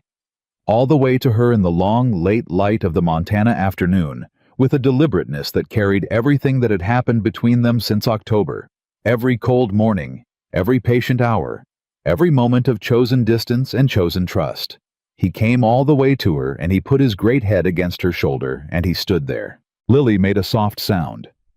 Clara put her hand on Shadow's neck and felt the warmth of him, the solid living weight of all that trust, and she thought about her grandfather's last words in the journal, and she thought about the seed she had planted in the northwest section 2 weeks ago under cover of darkness. Just a small test, just enough to see. And she thought about what Aldridge was doing in Helena, and what Benjamin's letter to the commissioner might set in motion. She thought, "We are not finished." She thought, "We are barely started." And Shadow breathed in and out against her shoulder, steady and even, like something that had finally, after a very long time, decided to stop running. The letter from the Territorial Commissioner's office arrived on a Thursday morning, and Clara read it standing at her front door with the cold April air moving around her, and her heart doing something complicated in her chest. It was 4 paragraphs long. Robert Aldridge had written it or helped write it. She could see his precise legal phrasing in the structure of the second paragraph, but the signature at the bottom belonged to Commissioner Edward Marsh, and what it said in the careful language of official correspondence was this: "The survey dispute, filed by Walter Briggs and facilitated by County Land Officer Gerald Greer, was under formal review by the Territorial Authority. All proceedings at the county level were suspended pending that review, and a hearing had been scheduled in Billings for the 14th of May. 6 weeks away." Clara folded the letter and put it in her coat pocket and stood for a moment thinking about what 6 weeks meant in practical terms. 6 weeks of the northwestern section still under legal cloud. 6 weeks of Briggs knowing the territory had taken an interest. 6 weeks during which a man who had already pulled down a fence and burned a shed would have to decide whether to escalate or wait. She walked to the barn and found Benjamin already there working with Copper on a lead, putting the roan through a quiet series of movements that had become part of the daily rhythm of the ranch, the careful, patient work of teaching horses who had never been handled gently. That handling could feel like something other than threat. "The hearing is May 14th, she said. Benjamin stopped walking. Copper stopped with him, which 6 months ago would have been impossible, and was now simply ordinary. "That's fast," he said. "Marsh must have found the Greer situation concerning." "Aldridge thinks so," Clara said. "He wrote that Marsh has been watching Greer's office for 2 years. Apparently we're not the first complaint." Benjamin looked at her steadily. "That's either very good news or very complicated news." "Probably both," Clara said. What neither of them said, because neither of them needed to, was that 6 weeks was also a long time for Walter Briggs to do something neither of them could anticipate. He didn't wait long to remind them of that. The something arrived not as fire or fences this time, but in the form of a man named Douglas Crane, who appeared at the ranch gate on a Saturday afternoon with a legal document in his hand and the smooth, practiced demeanor of someone who delivers bad news for a living. Crane worked for a law firm out of Great Falls that represented, as he explained with the pleasant efficiency of a man who has had this conversation many times, a number of significant commercial and land interests in the territory, including several of Mr. Walter Briggs's holdings. "I'm here to serve Miss Whitmore with notice of a debt claim," Crane said. He held the document out to Clara without ceremony. Mr. Briggs holds the note on a supply debt incurred by the late Elias Whitmore in the amount of $340 dated March 1882. The note has passed its extended repayment term and is now callable. Miss Whitmore, as heir to the Whitmore estate, is legally responsible for the balance. Clara took the document. She read it. She read it a second time. She looked up at Crane. "My grandfather never mentioned this debt." "That is not uncommon with estate matters," Crane said pleasantly. "I want to see the original note," Clara said. "Of course," Crane said. "You may request it through the legal process." "I want to see it before I accept service," Clara said. "That's my right." A small flicker moved through Crane's expression. "Miss Whitmore." "Is it my right or isn't it?" Clara said. Crane paused. "It is a right you may exercise," he said carefully. "However, the claim itself remains valid pending any—" "What is the deadline for payment?" Clara said. 60 days from service," Crane said. "Which would be June 14th, Clara said. 1 month after the hearing." She looked at the document again and felt the specific shape of what Briggs had done. The survey dispute tied up the land. The debt claim tied up the finances. Two legal instruments applied simultaneously, like a vice, not to crush immediately, but to compress to limit her options to ensure that even if the hearing went in her favor, she would be walking out of it directly into a financial crisis that might accomplish what the survey dispute couldn't. It was elegant in a cold way. She could admire the construction even while she understood exactly what it was built to do. "I'll be in touch through my attorney," she said to Crane. He nodded professional to the last and left. Clara went inside and sat at the kitchen table and put both documents side by side, the commissioner's letter and the debt notice, and she looked at them together for a long time. Then she pulled out a piece of paper and started writing a list of everything she knew, and everything she didn't know, and everything she needed to find out, because that was the only way she had ever been able to think clearly when the thing she was thinking about was too large and too frightening to look at all at once. Benjamin found her there 20 minutes later. She pushed the debt notice toward him without speaking. He read it. His jaw tightened. He set it down. $340, he said. "Yes." "Do you have it?"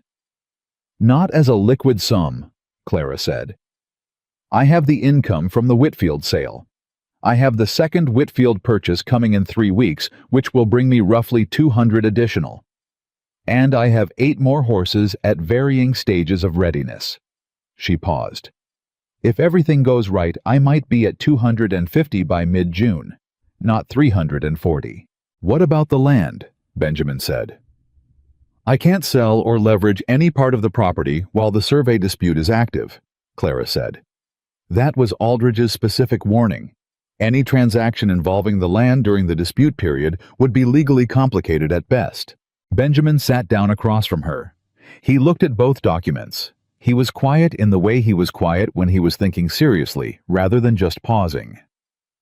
Then he said, "The note. The original debt your grandfather supposedly incurred with Briggs in 1882. What about it?" "Your grandfather kept everything," Benjamin said. 2 trunks of records, you said. 30 years of documentation." Clara looked at him.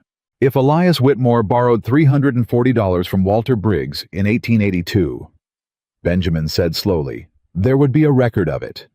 Not Briggs's record. Your grandfather's. A receipt, a ledger entry correspondence. Something.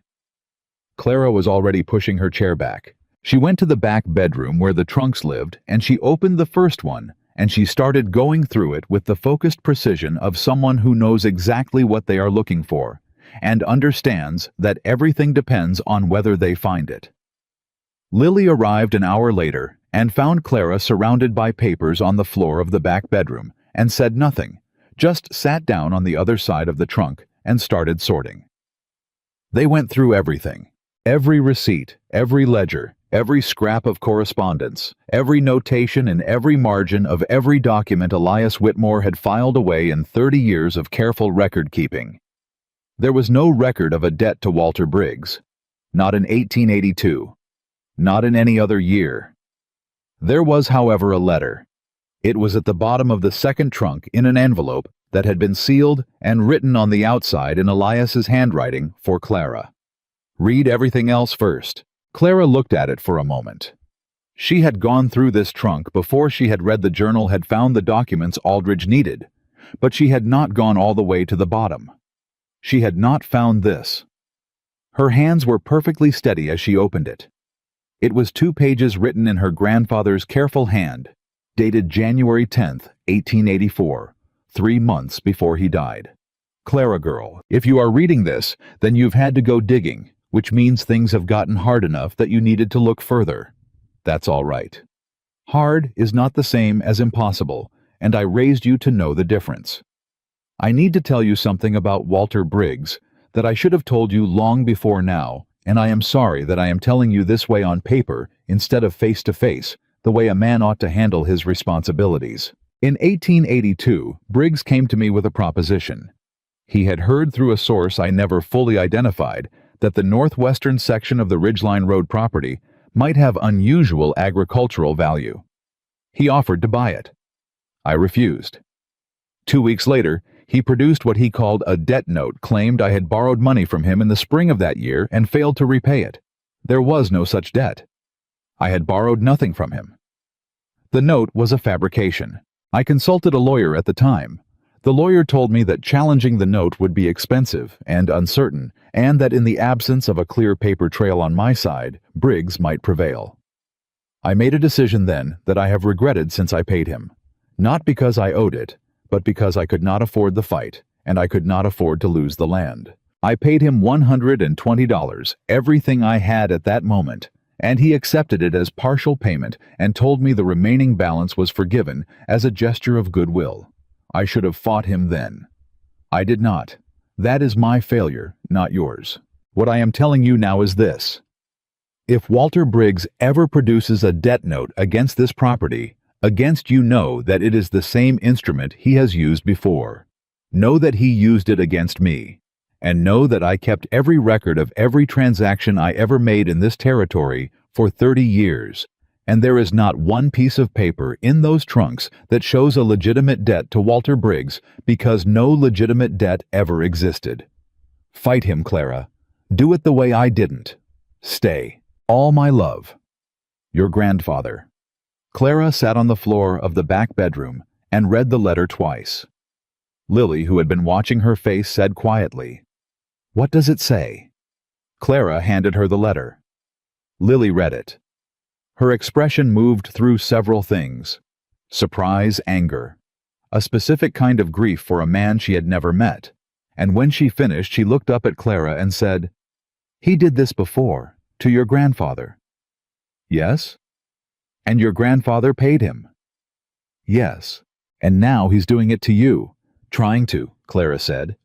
She got up off the floor. She walked to the kitchen table, and she sat down, and she wrote the most important letter of her life so far to Robert Aldridge and Helena, explaining what she had found, describing the letter's contents, asking him to advise on whether a fraudulent debt instrument used against 2 generations of the same family, combined with a facilitated survey dispute, constituted grounds for a formal fraud complaint at the territorial level. She wrote it in one draft without stopping, without crossing anything out. She read it once. She sealed it and addressed it and handed it to Lily with instructions to take it to the post office before closing time. Lily took it and was out the door in 30 seconds.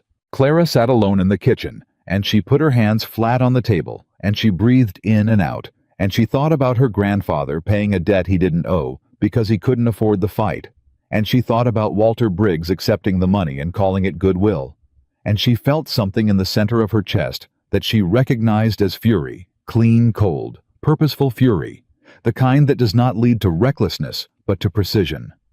She was not going to pay. She was not going to settle. She was going to fight. The weeks between Crane's visit and the May 14th hearing were the most intense of Clara's life. Aldridge's response arrived within a week. It was longer than his usual letters, and the phrasing was more urgent. She could feel the acceleration in it, the way a careful man moves faster when he sees something important. He confirmed that the contents of her grandfather's letter combined with Arthur's written account of the Greer meeting and the timing of the debt claim relative to the survey dispute, constituted what he called a pattern of conduct. He was filing a formal fraud complaint with the territorial authority on her behalf. He was requesting that the debt note Briggs was using be produced for examination at the May hearing, not just the survey dispute, but the debt instrument as well. He closed the letter with a single sentence that Clara read 3 times. "I believe we have him, but you must be prepared for him to know it too." She understood what that meant. If Briggs realized the hearing had expanded beyond a survey dispute into formal fraud territory, he would escalate. A man who had already pulled fences and burned sheds would not sit quietly through a process that threatened to expose him. She started sleeping with the journal and her grandfather's letter under her mattress. She told Lily to watch for strangers on the property and to come to her immediately if anything felt wrong. She told Benjamin everything. He listened without interrupting the way he always did, and when she finished, he was quiet for a long moment. Then he said, "The hearing. You need people there." "I have Aldridge," she said. "You need more than a lawyer," he said. "You need the community, people who will stand up and be counted." He paused. "Some of them are ready to. You'd be surprised." "People who were laughing at me in October," Clara said. "People who have been watching since October," Benjamin said. "There's a difference. Some of them laughed because they thought you were wrong. Some of them, more than you think, have been watching because they suspected you might be right. And right is a thing people want to be associated with once it's proven enough." Clara looked at him. "Thomas," she said. "Thomas. Hector." He hesitated. "I don't know about Hector," Clara said. Benjamin was quiet. "You still think he told Briggs about the land?" "I think it's possible," Clara said. "I don't know." "Then we don't exclude him," Benjamin said. "But we don't include him in anything sensitive." He paused. "There's also Pete, the wagon driver. He's been talking about you," Benjamin said. "I heard it at the supply post in March. He told 3 men that he watched you handle those horses and that he'd never seen anything like it in 30 years of working with livestock in this territory." Benjamin looked at her. People listened to Pete. Clara thought about the old wagon driver watching her vault onto Bess bareback in the dark. "Huh," he had said, and driven away. "Ask him," she said. "Ask anyone who will come." Benjamin nodded. "There's one more thing," he said. He said it carefully in the tone he used when he was about to say something that mattered more than the words themselves. "The hearing is a public proceeding. The territorial commissioner will be there. Aldridge will be there, Briggs, and his lawyer will be there." He paused. "Shadow should be there too." Clara stared at him. "Shadow is a horse. Shadow is proof," Benjamin said. "Of everything you've been arguing, everything you've built here. A hearing about the value of your land and your character, and your right to keep what you've built, and you show up with the horse that every person in 3 counties was told was a killer. Walking beside you, responding to you, being exactly what you said he could be." Clara was quiet for a long time. She thought about Shadow in October screaming when his hooves hit the ground.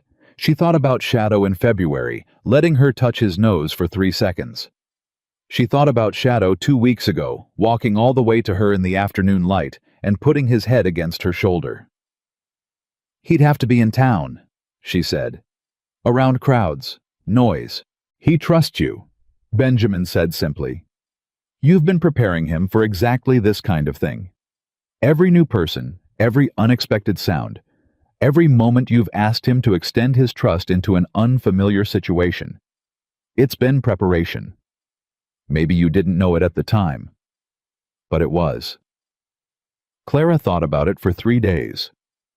Then she said yes. The work that followed was the most careful thing she had ever done.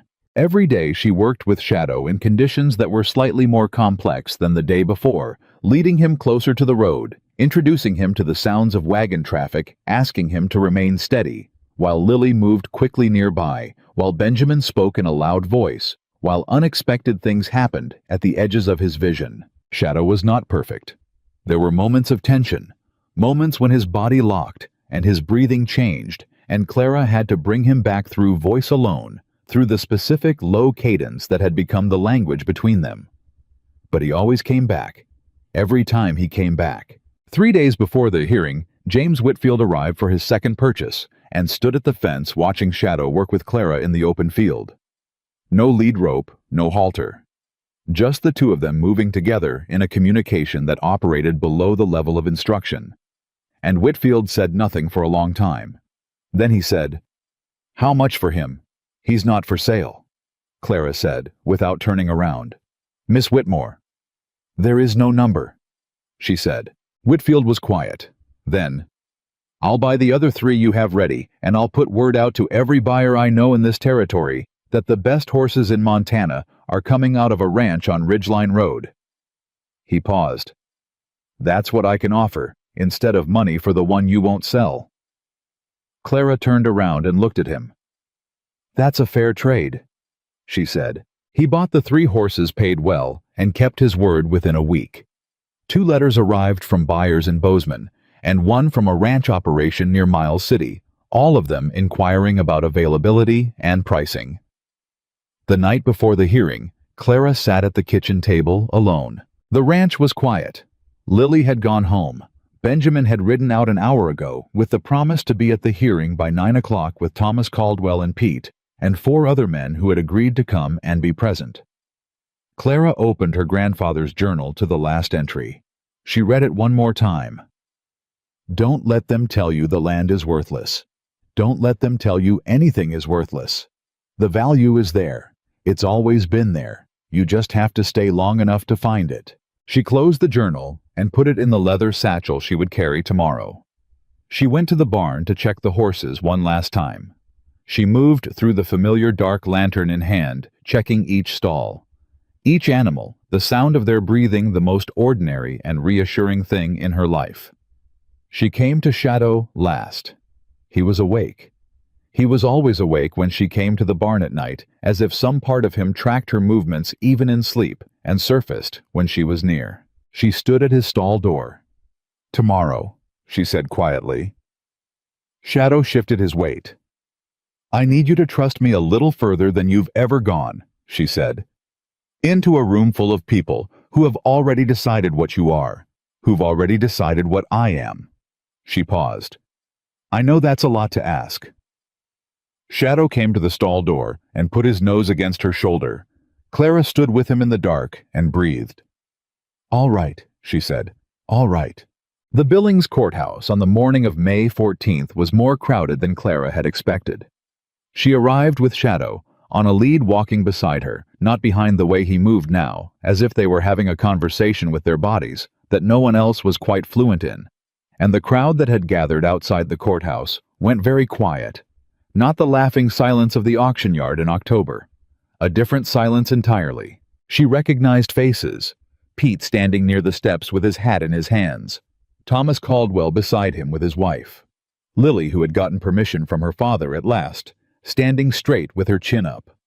Benjamin near the door, watching Clara with an expression that she had learned to read as something that was not quite pride and was not quite worry, but lived in the space between them. She recognized other faces too. Men who had been at the auction. Women from town who had been in the conversations at the general store. Ranchers from neighboring spreads who had no particular stake in the outcome, but had come to watch because this was the kind of thing that people in small Montana towns came to watch. And in the center of it all, very still, very controlled, Walter Briggs. Standing near the courthouse door with Douglas Crane on one side and Gerald Greer on the other. He looked at Clara. He looked at Shadow. His expression did not change. Clara walked Shadow to the hitching post near the steps, and she tied the lead loosely. Not because she was worried he would pull free, but because a loose knot communicated something she wanted people to see. She was not restraining him.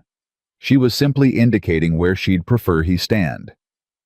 Shadow stood exactly where she indicated. She heard someone near the steps make a low sound of surprise.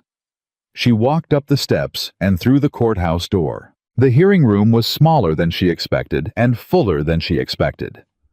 Commissioner Edward Marsh sat at the front table, a compact man in his 60s, with the steady eyes of someone who has spent 40 years cutting through exactly the kind of thing Briggs had constructed. Aldridge was already at the respondent's table, his leather case open, his reading glasses on.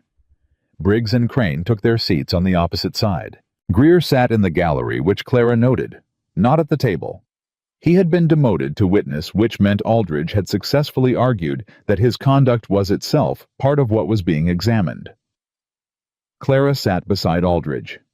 He leaned toward her and said quietly, "The commissioner has already reviewed the documents. He reviewed them last night. He asked me 3 questions about the 1882 debt history." "What questions?" Clara said. "Whether your grandfather's letter was in his own handwriting, whether the trunks it came from had been in your possession the entire time, and whether you could produce any record of your grandfather having borrowed money from Briggs." Aldridge paused. "I told him the answer to all 3. "And?" Clara said. "And then he stopped asking questions," Aldridge said, "which is how Edward Marsh communicates that he has made up his mind." The hearing began. It was 3 hours long. Crane presented the survey dispute, first the 1867 pre-statehood document. The boundary coordinates the claim that the northwestern section fell outside the established Whitmore claim. He was thorough and professional, and Clara listened to every word with the specific attention of someone who needs to know exactly what they are up against.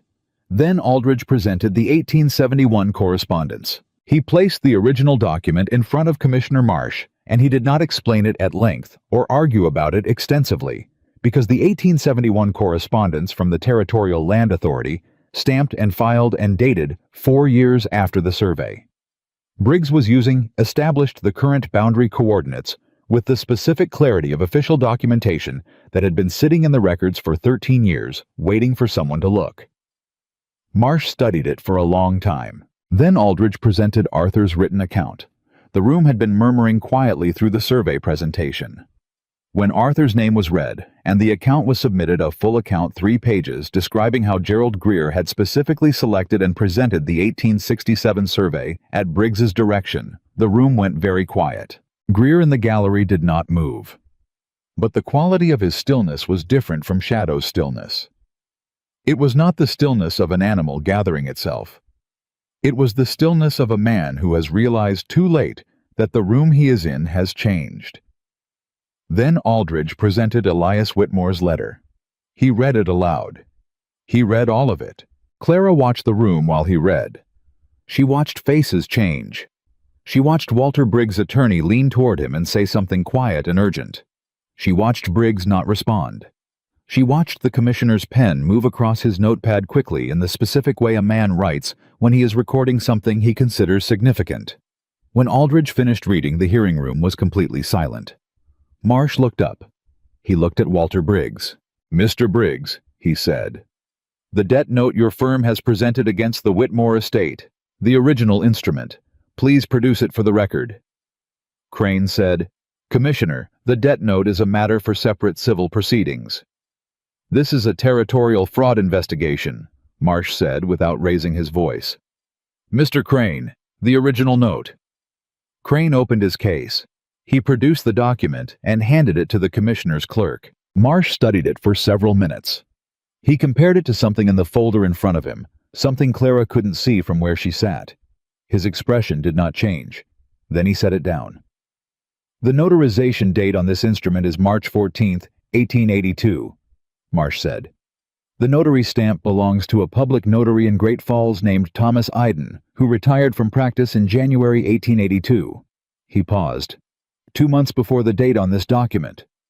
The room erupted, not loudly, not in the courthouse drama way of shouting an argument, in the specific murmur of a room full of people who have all just understood the same thing at the same moment. Clara sat perfectly still. Briggs said nothing. "Mr. Briggs," Marsh said, and his voice had changed, not louder, but with a quality in it like iron through velvet. "I am suspending this proceeding and referring the matter of the debt instrument and the survey dispute to the Territorial Attorney's Office for formal investigation. The survey dispute is dismissed pending that investigation with the Whitmore property boundaries held at their current established lines." He paused. The debt claim is void. Crane started to speak. Marsh held up one hand and Crane stopped. Miss Whitmore, Marsh said. He looked directly at her. Your grandfather's land is your land. The record is clear on that point and will remain clear. He paused and something moved through his expression that was not quite the warmth of a personal statement, but was in the direction of one. Your grandfather appears to have been a thorough man. He was, Clara said. The apple, Marsh said quietly, does not fall far. He closed the folder. The hearing was over. Clara walked out of the courthouse into the May afternoon and stopped on the steps and breathed in the warm air and the smell of spring and the sounds of the crowd around her. Voices movement, the specific noise of a community recalibrating its understanding of something it had been wrong about. Benjamin was beside her in 3 steps. He didn't say anything for a moment. Then, well, she agreed. Thomas Caldwell shook her hand. Pete took his hat off and held it to his chest. Lily grabbed Clara's arm and held on.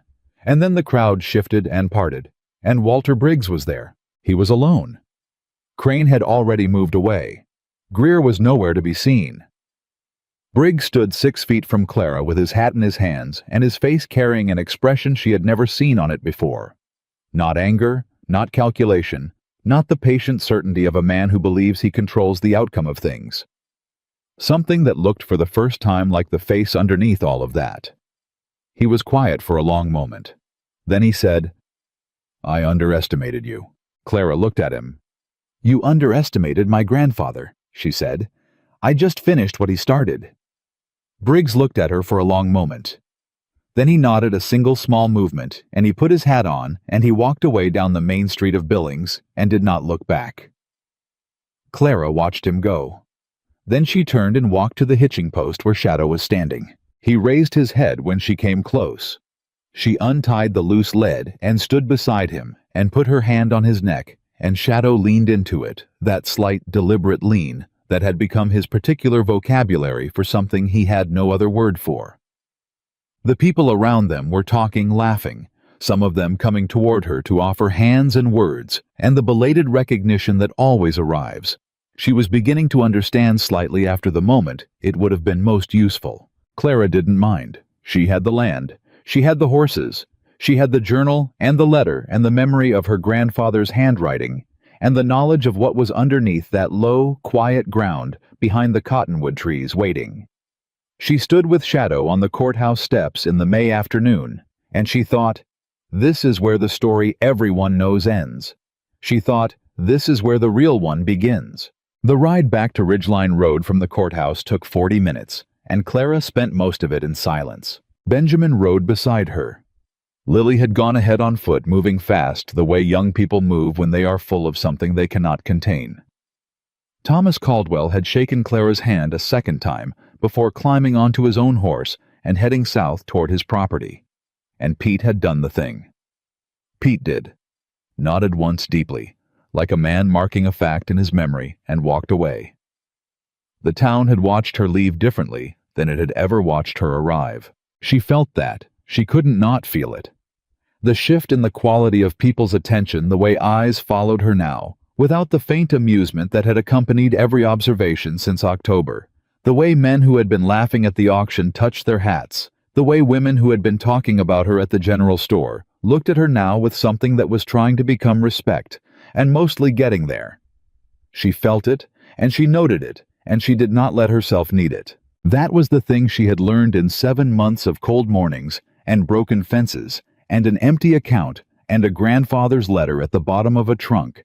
She had learned the difference between validation that you need in order to keep going, and validation that arrives after you have already kept going. The first kind is a vulnerability. The second kind is simply information. She didn't need it. But she felt it, and it was not nothing. Benjamin said, halfway back, "What are you thinking?" "The northwest section," Clara said. "Already," he said. It wasn't a question. "The legal cloud is gone," she said. "The survey dispute is dismissed. I can develop it now." She paused. "I need to move fast. The growing season is already started. If I can get the first test planting in within the next 2 weeks. What do you need? Benjamin said. Labor, she said. Tools. The shed fire took most of what I had. Seed, which I've been sourcing quietly since February. She looked at him. And I need someone who understands soil science. My grandfather's notes are detailed, but he never had a chance to work with anyone who could verify his analysis formally. Benjamin was quiet for a moment. I know a man in Helena, he said. Professor at the Territorial College. Studies agricultural land use. He's the kind of man who would ride 400 miles to look at soil that doesn't behave the way it's supposed to. Write him, Clara said. I'll write him tonight, Benjamin said. They rode the rest of the way without speaking, and the silence between them was the comfortable kind, the kind that builds up over months of working alongside someone and eventually stops needing to be filled. When they reached the gate at Ridgeline Road, Clara stopped. She sat on her horse and looked at the property. The barn, the house, the holding area where 22 remaining horses moved in the late afternoon light, the stand of cottonwood trees in the northwest, whose roots had been drinking from that extraordinary soil for as long as anyone could remember. She thought about her grandfather standing somewhere near here 30 years ago, writing down what he observed. Writing it all down and keeping it all, every scrap, every measurement, every theory about what the ground was remembering beneath the surface. He knew, she said quietly. Benjamin looked at her. He knew what was here, she said. He spent 30 years knowing, and he couldn't protect it, and he couldn't develop it, and he couldn't share it with anyone he trusted enough. She paused. And then he left it to me. He knew what he was leaving it to, Benjamin said. Clara looked at him. Benjamin held her gaze. He was not a man who said things he didn't mean, and he was not a man who said important things without having considered them, and he said he knew exactly what he was leaving it to Clara. That letter didn't say, I'm leaving this to you because you're the only family I have. It said, I'm leaving this to you because you are the only one I have ever known who looks at something the way it is, rather than the way she's been told to see it. He chose you specifically. Not because of blood, because of who you are. Clara looked away toward the cottonwood trees. After a moment, she said, Help me get Shadow settled and then come inside. I have things to plan and I'd rather not do it alone. He said, I'll put the horses up. She said, Thank you, Benjamin. He said her name the way he sometimes did, just her name without anything attached to it, and it meant something she hadn't found a word for yet, but was no longer pretending she didn't notice. She went inside. The planning took 3 weeks. Not the frantic, desperate planning of the winter months. Not the survival arithmetic of hay costs and fence repairs and credit limits, but the deep, unhurried planning of someone who has won the right to think about the future with a clear title. The professor from Helena arrived 8 days after Benjamin's letter. His name was Dr. Samuel Brierly, and he was 60 years old, and had the distracted, delighted air of a man who has spent his entire life being surprised by the things the ground has to say. And he spent 2 days on the northwestern section of the Ridgeline Road property, with a set of tools Clara had never seen before, taking samples and measurements, and making sounds under his breath that ranged from interested to astonished. On the evening of the second day, he sat at Clara's kitchen table with his notebooks open and his samples lined up in small paper envelopes, and he looked at her with an expression that she recognized as the expression of a person who has just confirmed something they hoped was true, but had not let themselves fully believe until this moment. Your grandfather's analysis was correct, he said. More than correct. He identified the basic composition accurately, but the full picture is even more significant than his notes suggest. He touched one of the envelopes gently. This is alluvial deposit from a river system that hasn't been active on the surface for at least 2,000 years. The mineral composition is extraordinary. The nutrient density. He stopped, apparently deciding that technical language was not the right tool here. Miss Whitmore, this soil can grow things that have no business growing at this altitude. Things that people in this part of the territory have to import at great expense because the climate won't support them locally. My grandfather grew a test plot, Clara said. In 1874, he listed what he managed to produce. I saw the list, Brierly said. That's why I rode 400 miles. He paused. I want to be very clear with you about what this means practically speaking. It means that if you develop this section correctly with the right crops, the right rotation, the right approach, you will have a product that no one else in this region can offer. And you will have it consistently year over year because the soil isn't just good. It is stable. It will not deplete the way ordinary agricultural land depletes. He looked at her directly. Walter Briggs knew what he was trying to take from you. Yes, Clara said. He did. How did he know? Brierly asked. Clara was quiet for a moment. She had been sitting with this question since February, since the night she had first considered the possibility that someone had shared what they knew. She had not confronted Hector Reyes directly. She had not had enough certainty. But now, sitting with the question one more time, she made a decision. The next morning she walked into town and she pushed open Hector's door and she sat across from him at his counter and she said, I need to ask you something directly, and I need you to answer me the same way. Hector looked at her steadily. All right. Did you tell Walter Briggs what I told you in November? She said. About the journal. About the land having value that hadn't been discovered. The silence that followed was 3 seconds long. In those 3 seconds, Clara watched Hector Reyes's face do something she had not seen it do before. The steadiness in it, that quality she had trusted and valued, held. But underneath it something moved, not guilt exactly, something more complicated. No, he said. I did not tell Briggs. Clara held his gaze. But you told someone. Another silence.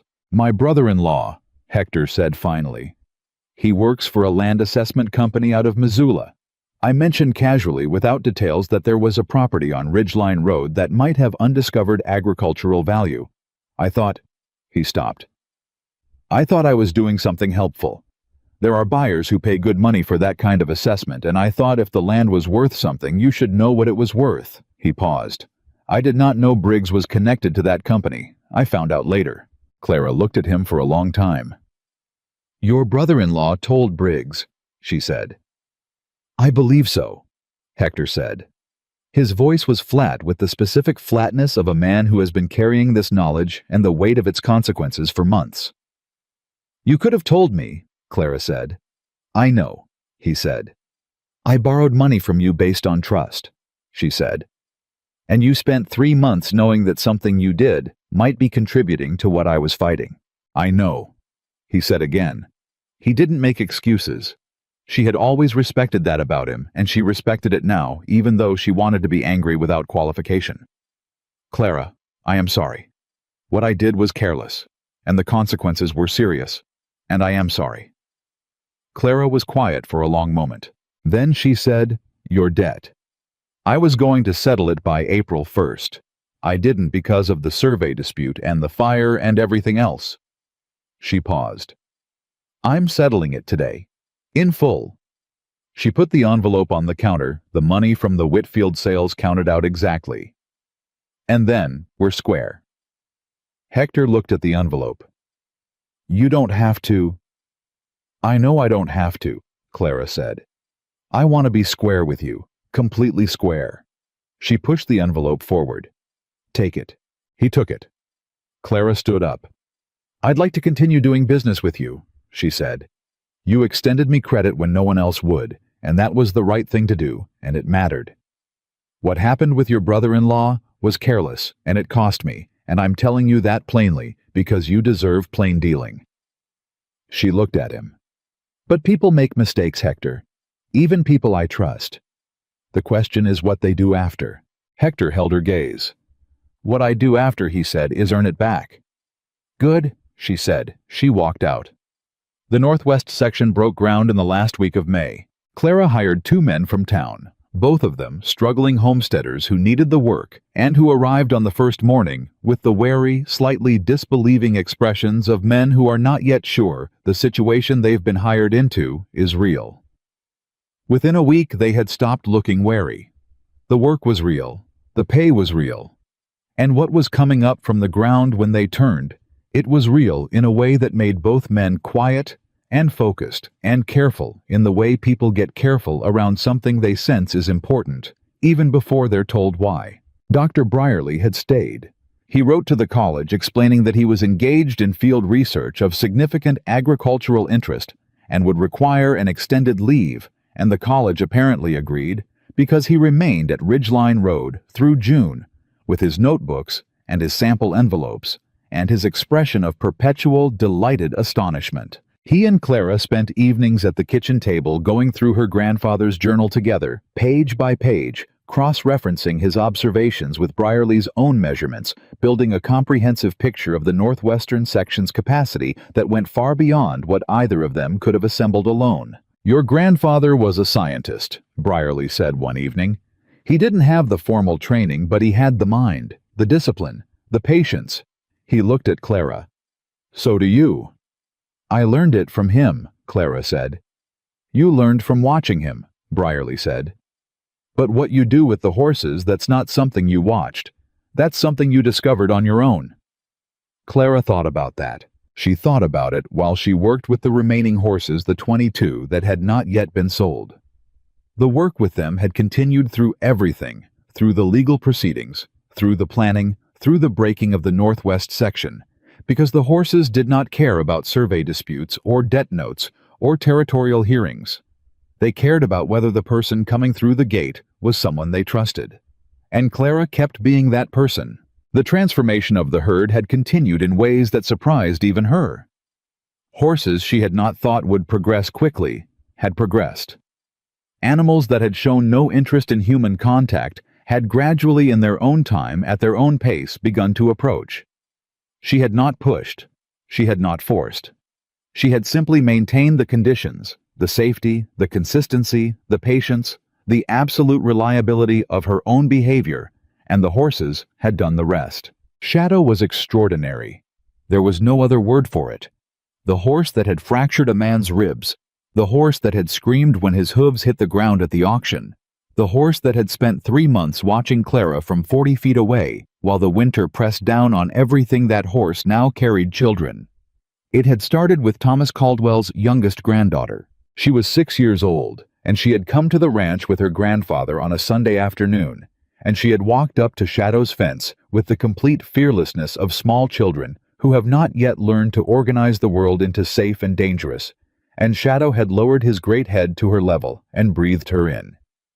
Thomas had made a sound like a man who has stepped on a loose board and found solid floor.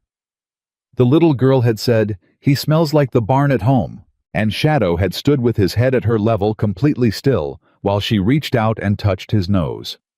Clara had watched this from 10 feet away, with her heart in her throat. After the little girl had been lifted up to sit on Shadow's back, Clara holding the lead, Benjamin standing close, Thomas not breathing, and Shadow had walked slow and measured 3 complete circles of the enclosure with a 6-year-old on his back. Thomas Caldwell had looked at Clara and said, "I owe you an apology." "You were honest with me," Clara said. "That's not something that needs apologizing for." "I told you those horses needed a miracle," Thomas said. "They did," Clara said. "I just thought a home was a reasonable place to start looking for one. Word spread the way word spreads in a small territory faster than you expect and further than you plan." The horses at Ridgeline Road. The black stallion that carried children. The woman who had turned 30 problem animals into something nobody had a word for yet, but everyone agreed was valuable. Buyers came. Not the tentative, skeptical buyers of February. Not Whitfield, who had taken a chance based on Benjamin's word. These were buyers who came already convinced, who had heard enough from enough different directions that they arrived not with negotiating postures, but with genuine eagerness. Clara sold 8 horses in June. She sold 5 more in July, including 2 to a veterans care organization that had heard through a chain of conversations she couldn't fully trace that horses from the Ridgeline Road Ranch had a specific quality of gentleness with damaged people that made them suited for therapeutic work. She priced everything fairly, and she never undersold, and she never oversold. And when people asked her what she had done to the horses, she told them the truth. Nothing. She had done nothing to them. She had given them space and time and consistent safety, and they had done it themselves. Some people understood this, and some people didn't, but the horses spoke clearly enough that it didn't matter much whether the explanation made sense to everyone who heard it. Benjamin was there through all of it. He was there in the way that had gradually over the months become less like the presence of a colleague and more like the presence of someone who has started to organize their life around a particular place without quite announcing that decision. He still had his own operation, his own circuit of work with difficult horses. But his circuit had shortened considerably over the spring, and the gaps between his visits to Ridgeline Road had grown shorter, and Clara had noticed this without commenting on it, because she was a person who believed that some things should be allowed to arrive at their own pace. He told her on an evening in late July, sitting on the front steps of the ranch house, with the long summer light going gold, and the sounds of the horses in the holding area behind them, that he had been offered a position at a ranching operation in Wyoming. A significant position, good money, established land, a ready-made structure that would have taken him another decade to build independently. Clara said, "Are you going to take it?" He was quiet for a moment. "I don't think so," he said. "Why not?" He turned and looked at her. He had the direct eyes of a man who has thought about something carefully and arrived at the truth of it, and sees no reason to approach the truth at an angle. "Because the most interesting work I've ever seen is happening on this ranch," he said. "And because I am not entirely objective about this ranch," he paused, "or the person running it." Clara looked back at him. She said, "Benjamin, you have been the best ally I have ever had." "I'd like to be more than your ally," he said. The evening light lay warm across everything. "Give me until the harvest," she said. "I need to see what comes up from the northwest section before I make any decisions about anything that isn't already in motion." Benjamin looked at her for a moment. "You're negotiating," he said. "I'm being honest with you," she said. "I need to see this thing through before I turn toward anything new. Not because I don't know what I want, because I know what I owe this place, and I want to give it what it's owed before I think about anything else." "Until the harvest," he said. "Until the harvest," she confirmed. He nodded. That single deep nod that meant he had recorded something as fact and moved it into the category of things he would hold to. The harvest came in September. What came up from the northwest section was exactly what Elias Whitmore's journal had said it would be, and exactly what Samuel Brierley's analysis had predicted, and more than either of them had been able to fully imagine. Because there is a gap between knowing something is possible and seeing it actually become real, that no amount of preparation can fully close. Herbs that did not grow at this altitude, root vegetables of a size and quality that made Brierley take his hat off and hold it to his chest. Grains with a density and nutritional composition that Brierley spent 3 days documenting in the kind of careful detail that only a man who knows he is looking at something historically significant would bother with. The two homesteaders who had been working the section stood in the middle of it on the morning of the first full harvest, and one of them said, "I've been farming since I was 8 years old." "And," Clara said, "and I've never seen ground do this," he said. "Not anywhere, not ever." Brierley published his findings that October in the Territorial Agricultural Journal. He credited Elias Whitmore's original research by name at length in the opening paragraph. The article was titled, "Alluvial Legacy Soil in the Ridgeline Formation, a Study in Agricultural Potential Previously Unrecognized." It was reprinted in 2 national publications by November. Letters began arriving. From agricultural researchers. From farmers in other territories. From seed companies and food distributors and people Clara had never heard of who had read about the Ridgeline Road discovery and wanted to understand it better. Wanted to visit, wanted to buy product, wanted to partner in ways she had to learn quickly how to evaluate. Robert Aldridge came back from Helena in November to help her sort through the contracts and correspondence. He sat at her kitchen table. She was beginning to think of it as the table where important things happened, and he went through the letters with her, methodically organizing them into categories that made sense of the volume. At one point he paused and looked up from a letter he was reading. "Clara," he said, "do you understand what has happened here?" "I'm learning," she said. In the space of 13 months, he said, "You have done the following. You have established one of the most respected horse rehabilitation operations in the territory. You have proven the existence of an extraordinary agricultural resource that your grandfather identified and protected for 30 years. You have defeated a fraudulent legal challenge brought by one of the most powerful men in the county. And you have published research through Dr. Brierly's article, which is entirely based on your grandfather's records and your own work that is being read by people in Washington and Chicago and New York." He set the letter down. "Your grandfather's name is known now in circles he never could have imagined. And so is yours." Clara looked at him. "He stayed for 30 years, she said, "knowing what was here, and he stayed." "And you stayed," Aldridge said quietly, "when no one else would have." She thought about October, the auction yard, the laughter.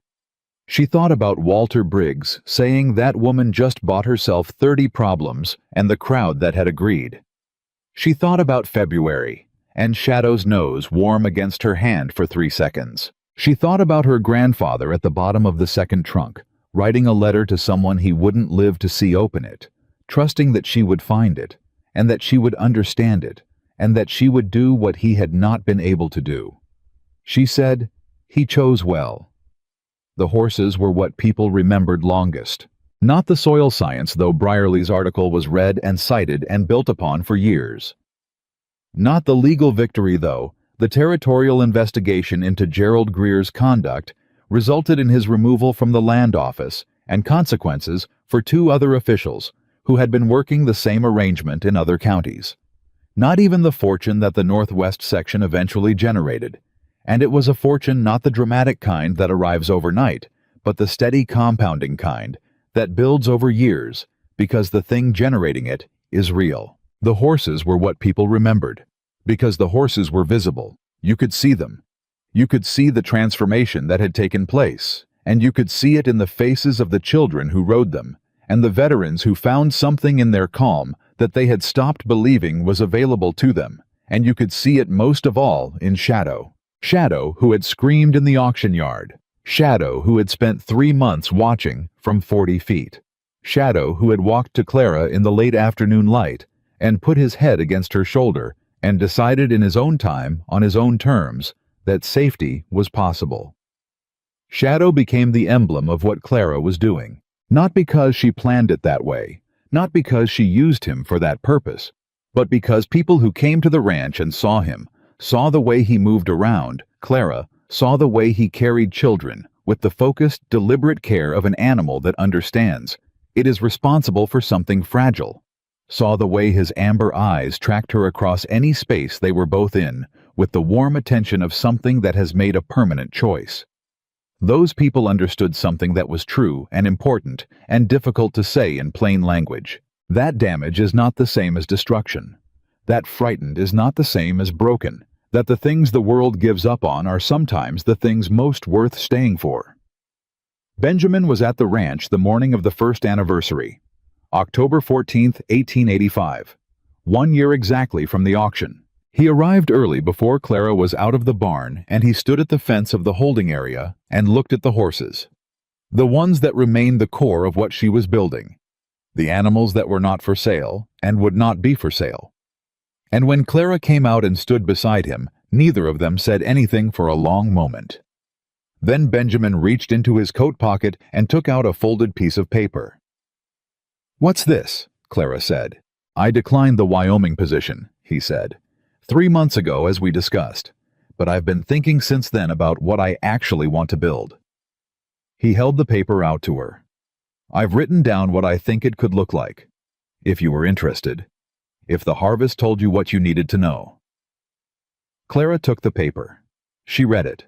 It was not a legal document, and it was not a love letter.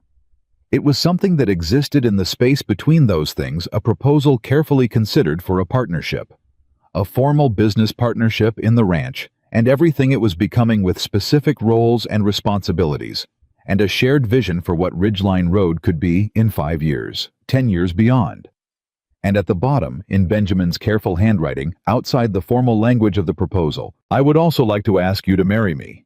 If the ranch part is agreeable, I mean. I understand there may be an order of operations you prefer." Clara looked up from the paper. Benjamin was watching her with the expression of a man who has been patient for a long time and is content to be patient for a little longer, but is very much hoping that patience is about to become unnecessary. Clara looked at the horses. She looked at the northwest section in the distance where the second growing season was already being planned.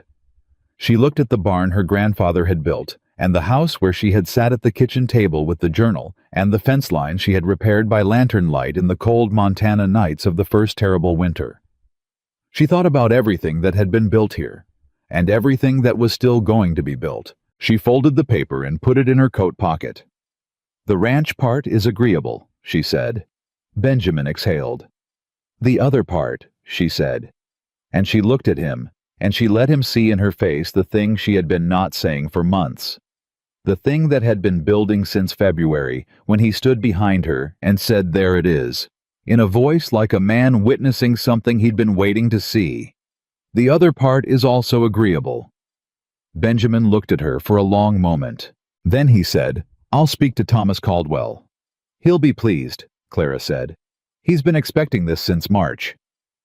Benjamin laughed a real laugh, sudden and warm, the kind that arrives before a person can organize their expression around it. And Clara smiled, and Shadow from across the holding area raised his head and looked at them both with his amber eyes, and then went back to whatever he had been thinking about. In the spring of 1886, the Whitmore Hayes Ranch was formally registered with the Territorial Authority. In the summer of that year, Lily's father, having watched what his daughter had learned and what had become of the place where she learned it, brought his struggling homestead claim to Clara and Benjamin and asked if there was a way to incorporate it into what they were building. There was. They found it together. In the fall, a letter arrived from a women's organization in the East asking if Clara would consider writing about her methods with horses for a national publication. She wrote the piece at her kitchen table in one sitting, the same way she had written the letter to Aldridge, and it was published in December, and read by people she would never meet in places she had never been. And some of those people wrote back, and some of those letters changed things in ways that took years to trace. Dr. Brierly returned every spring for 5 years. He brought students in the 3rd year. One of them was a young woman from Ohio who had read his original article and had specifically requested the Ridgeline Road assignment, and who spent that summer studying soil science and watching Clara work with horses, and left in the fall with a notebook full of observations that she would eventually publish herself, dedicating the work to Elias Whitmore of Montana, who saw what others could not, and Clara Whitmore Hayes, who stayed long enough to prove him right. Thomas Caldwell's granddaughter came back every summer. She grew up understanding in the way children understand things that are shown to them before they have words for the showing that abandoned things could become extraordinary, that the world's judgments about what had value were not the final word, that patience was not the same as passivity, and waiting was not the same as giving up, and a person who stayed when all the evidence said leave was not foolish. She was just seeing something other people couldn't see yet. Shadow lived for 14 more years after the auction that autumn morning in 1884. He carried hundreds of people, children, veterans, skeptics who arrived certain he was an exception and left understanding he was an example. He never hurt anyone. He never needed to. He had found what he was looking for in the early months of 1885, standing at Clara's fence in the dark of a Montana winter, and he had chosen it deliberately, and he had kept choosing it every morning for the rest of his life. On the morning of his last day, he stood in the home pasture in the September light, with his head raised and his amber eyes open, and Clara sat with him until the end, her hand on his neck, and she told him what she had told him in that first cold winter, in a barn that smelled like old wood and new beginnings. "We've got time. We've got all the time we need." She was wrong about that one last morning. But she had been right about everything else. Years later, when people asked Clara Whitmore Hayes to tell the story, and people asked often because it was the kind of story that answers something, people have been quietly asking, She would sit with her hands around a coffee cup, and she would think for a moment about where to start. Not at the courthouse. Not at the harvest.